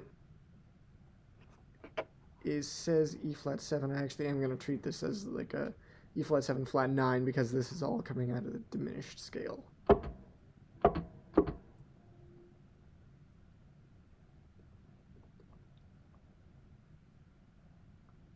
Sort of. This F is not coming out of the diminished scale, but I'm treating it like a passing tone.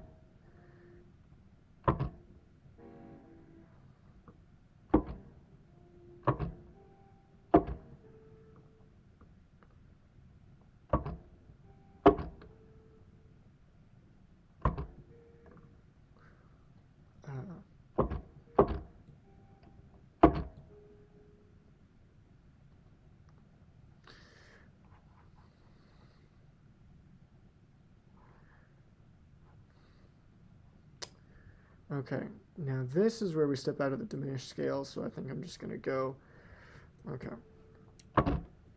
target chord, half step plane.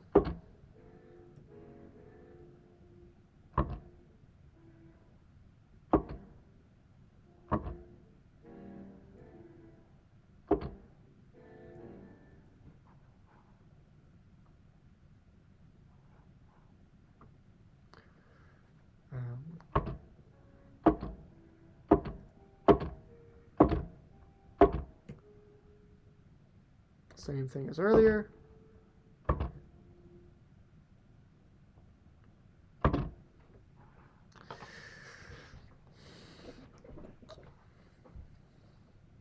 So even though the harmony here is a 2-5 in the key of D minor, and I'm kind of treating this like as if it's all the 5 of D minor, I feel like the diminished sound kind of overrides the 2-5 sound, and it justifies what I'm doing here basically in writing a C sharp as opposed to a D, which would normally be written against an E half diminished.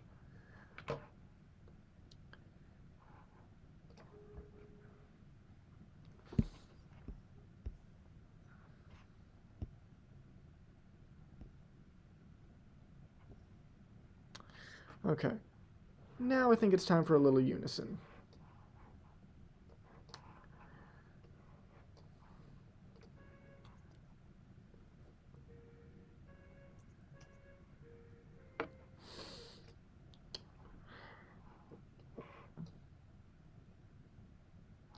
I think I can go unison like almost the whole way through the bridge, but when we get to this polyrhythmic thing that includes the rest of the band, I might want to get into some harmony.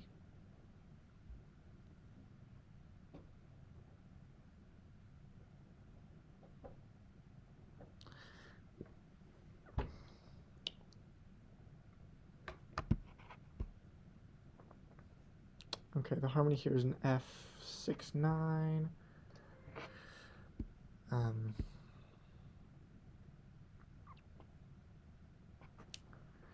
We're gonna go like this. I think I'm gonna treat this like an F major 7 actually.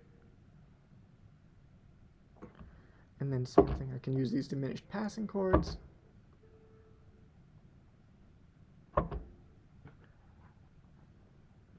Except when I'm doing that,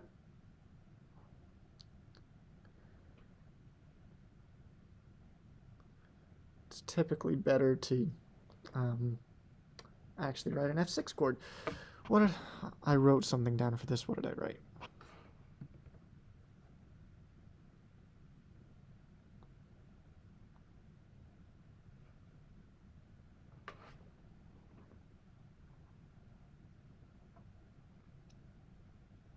So, the idea here is that you would normally write this as an F6 chord, and then this would be your diminished passing chord because they share none of the same notes, and that way you don't have to worry about repeated notes.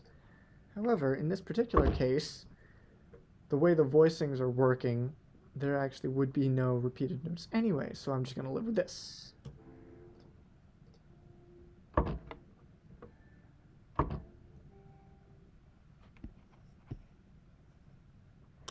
And then here's where the harmony changes to E half diminished.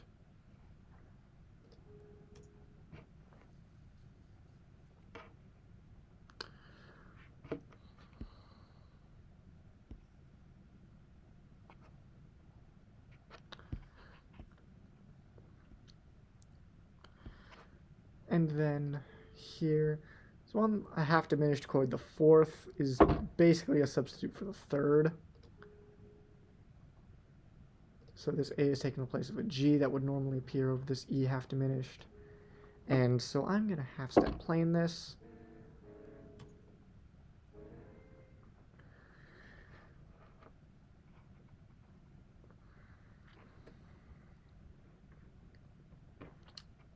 And again, we have that C over an E half diminished, which I'm going to harmonize like this.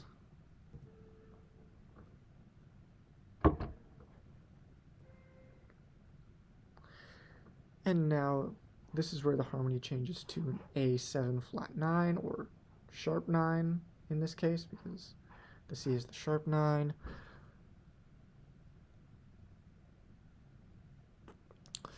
But actually, I wrote down to treat this as a half step plane again. So that's our target chord, that is the neighbor chord, and then just more diminished scale.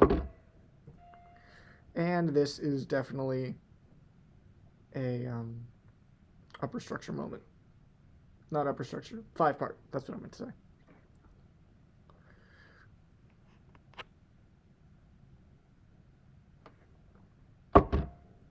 Although it does happen to also be an upper structure. Okay. This A flat.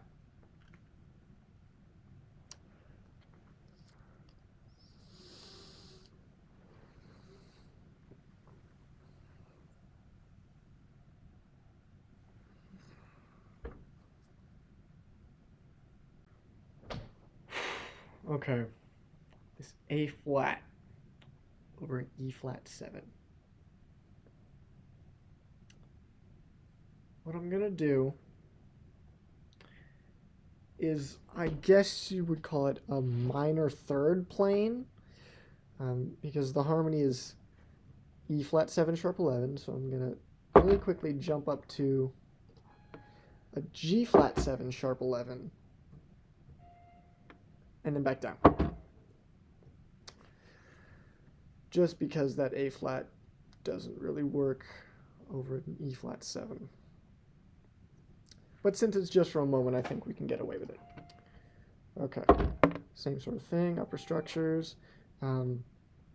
This G, I think I'm gonna harmonize it like this, which is a C major triad over E flat 7, which gives us that flat 9 upper structure. And then we're back to the A flat.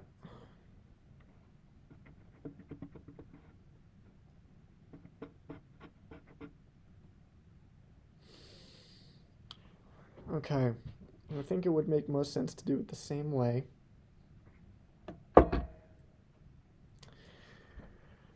But with that in mind, I think I want to treat this G melody note kind of as more of a passing chord to get to this. Or I could do the A flat differently.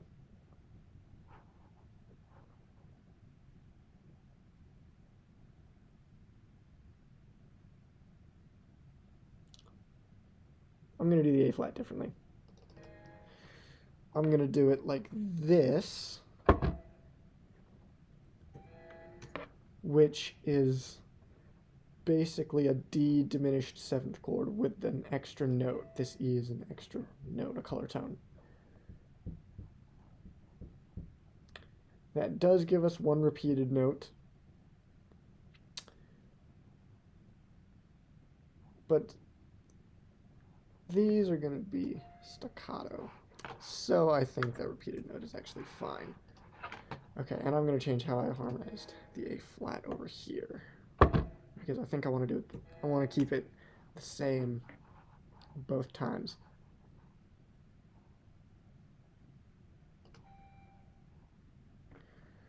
And then I'll keep that the same. There's that.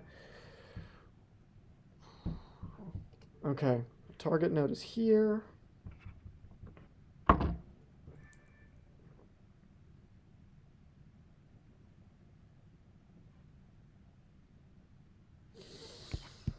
What did I write down for this?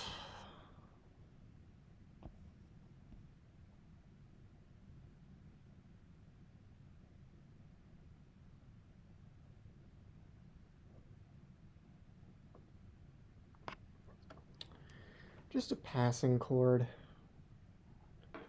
which would be that.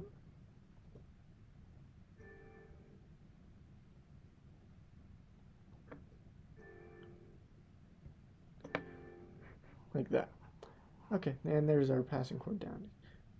No, not quite.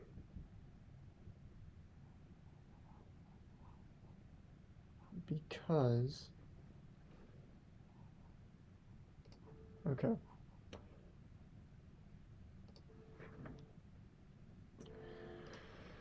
I forgot that I was switching from 5 to 4 parts. How do I want to do this?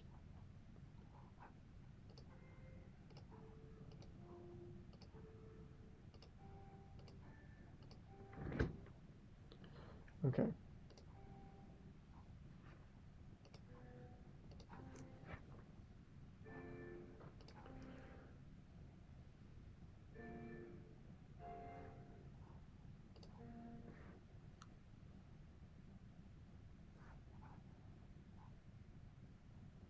That is how I'm doing it.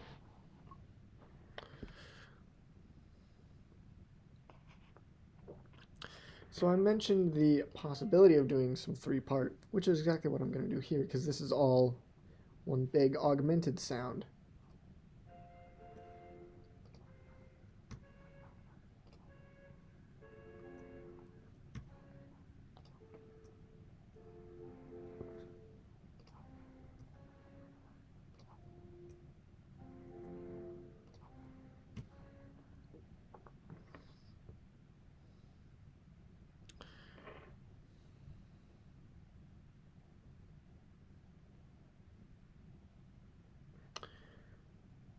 Okay. We're going to do this a little bit weird.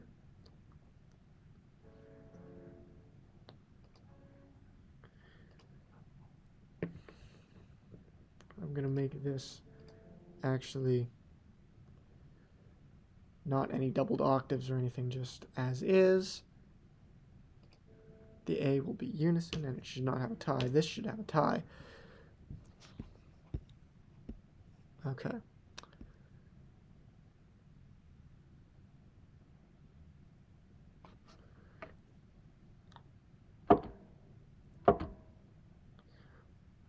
Now we're doing more of the same thing I was doing earlier, where it's like D minor 6 and the diminished passing or neighbor chords. What did I do for the F?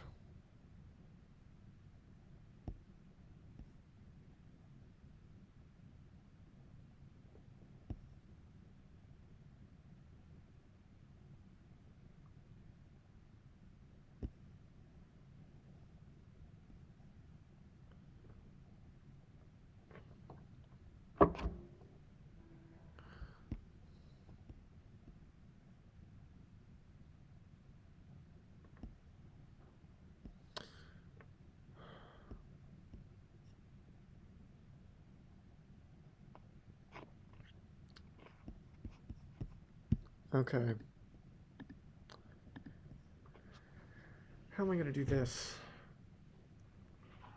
Because we're on an E flat 7, so the 9 and the flat 9 are both serving the same purpose. So again, we would wind up with repeated notes if I harmonize them the same way. How do I want to approach this? Da-da-da-da.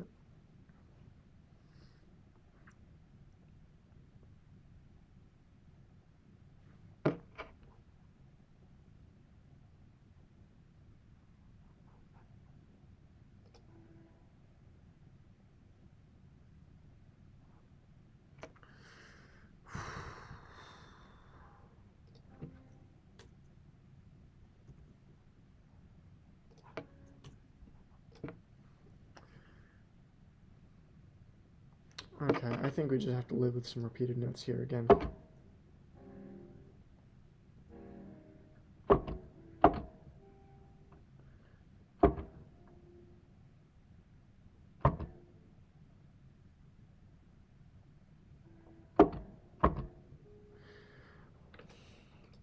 Okay, actually I could think of this as a D minor 6 again, and it would be like an accented neighbor chord or something like that.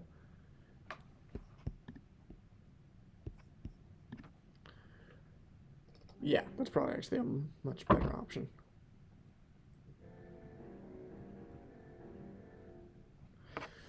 And then this A flat. I'm doing the diminished on one thing again.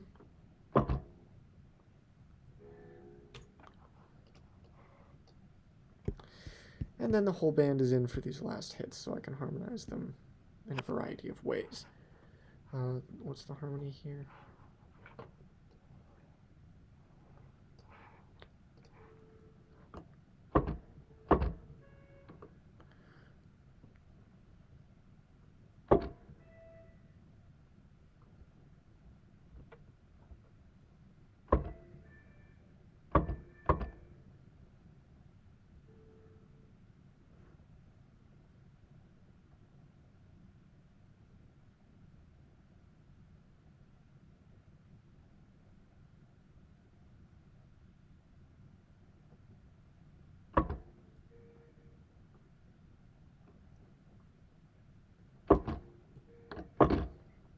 Okay. And that brings us to the end of the sax soli.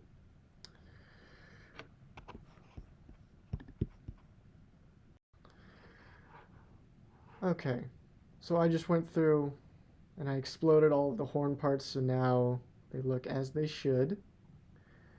I went and I put in all the drum notations, so like the drummer should be catching all of the brass hits and some of the stuff in the saxes if I feel that that's necessary. I'm going to go through and put in some text and a little bit of formatting, and then I am done. So, I'm going to start at the top.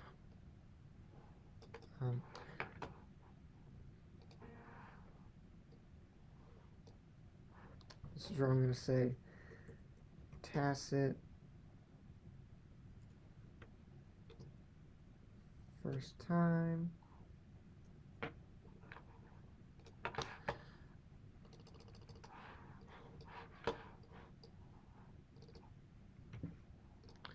And I'm going to say the same thing to the drummer.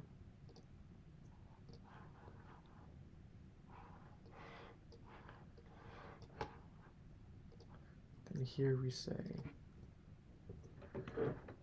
3 times.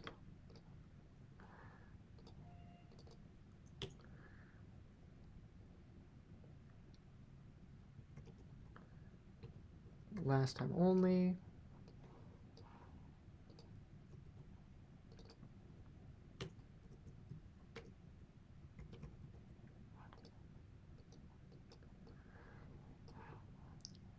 So these text boxes are actually going to go through all of the saxes and trumpets and trombones respectively, but I typically don't do that on the score because otherwise it's going to look really cluttered if I do.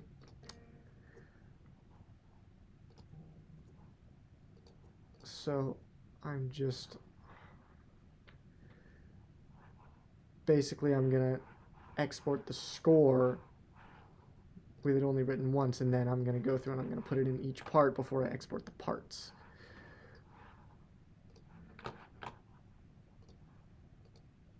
No, that's not what I want.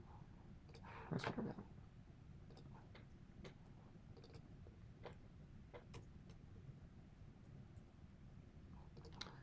I don't want to do this. I want to go like this.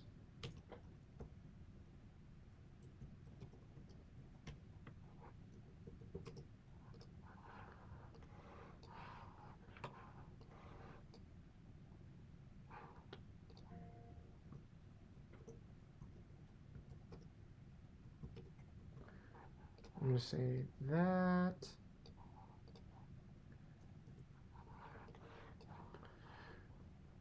Okay, here.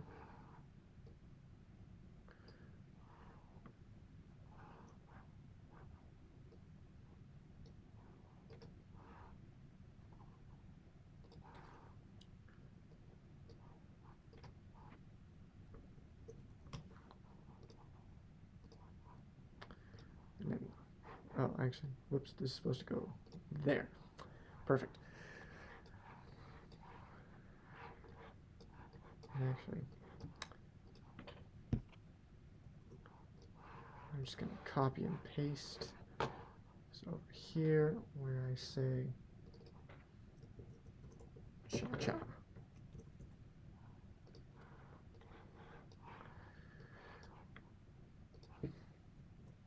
And the, nope, this is again supposed to go over here, swing.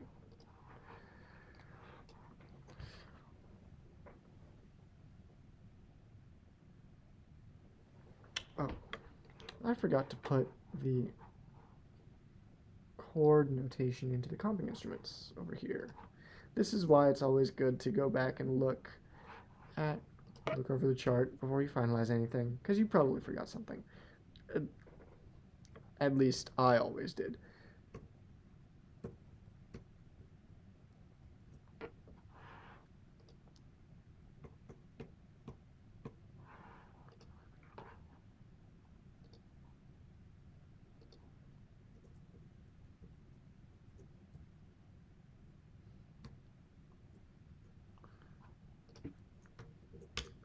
There we go, like that. And then chord symbols.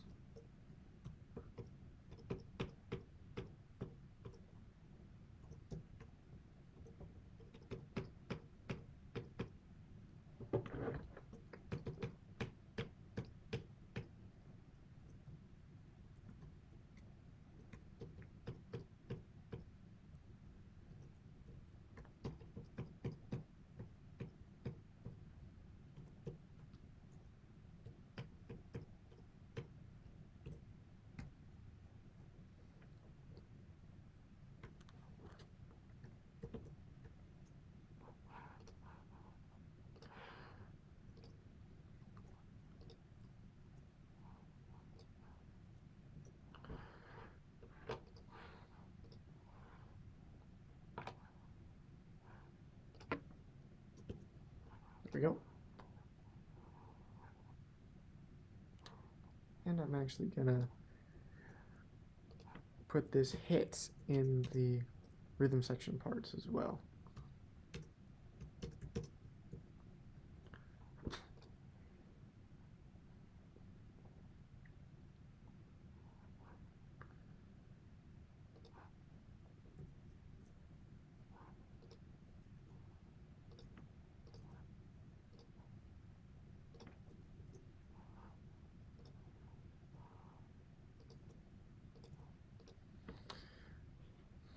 Okay.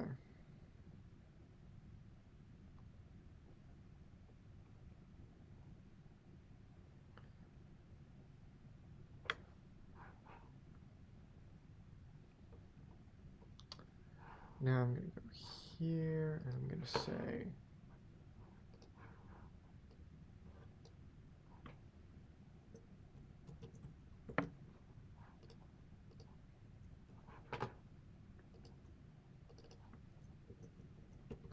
open for solos, backgrounds on cue.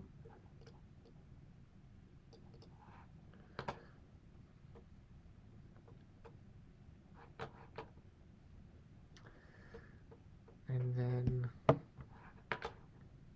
finally here I'm going to say 16 bar solo.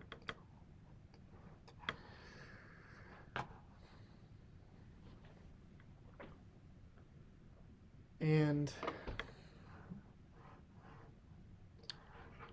here I'm going to say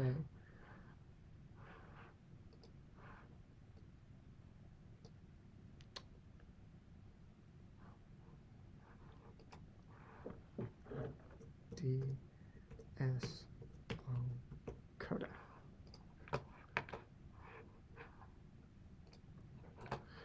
And then that isn't what I want. I want DSO fine. That's what I want.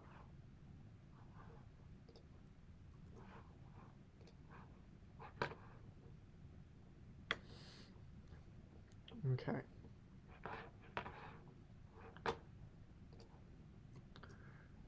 The fine goes here.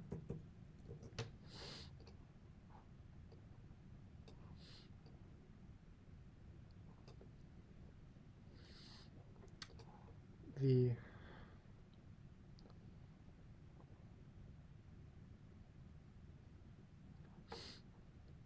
segno or sign or whatever you call it goes here.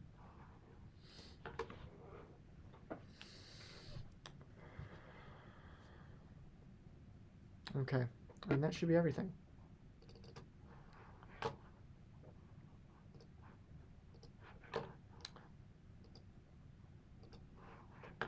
Now I'm gonna clean up some things.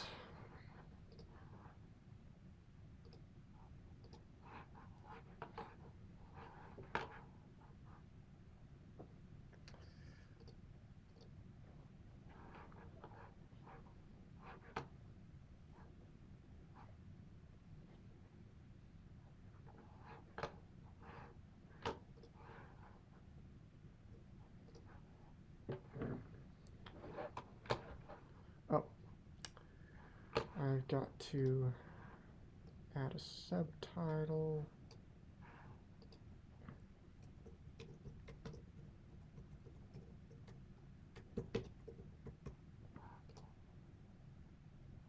Like that, perfect.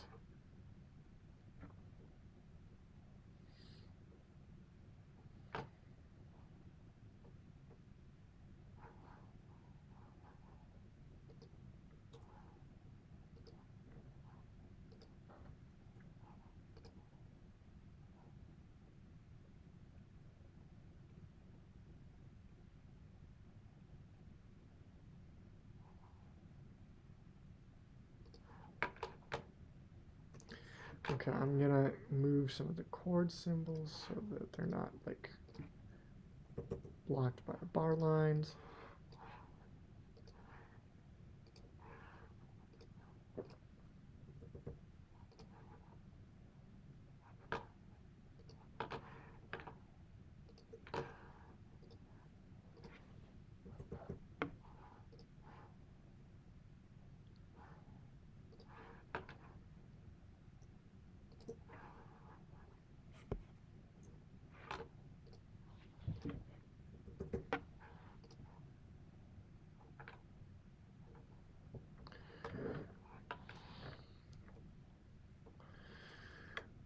right now I'm just going through and making sure that everything works okay in the layout.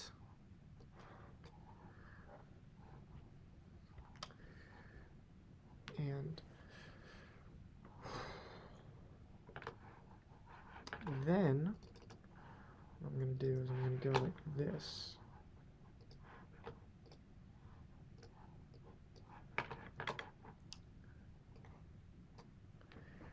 Cool. And that, I believe, brings us to the end. And as I mentioned, there's always going to be something I did wrong, which is why I'm not going to like finalize this just yet. But this is pretty much how it's going to look in the end. So, that's it. And I hope I will be able to do another one of these soon. So till then, I guess.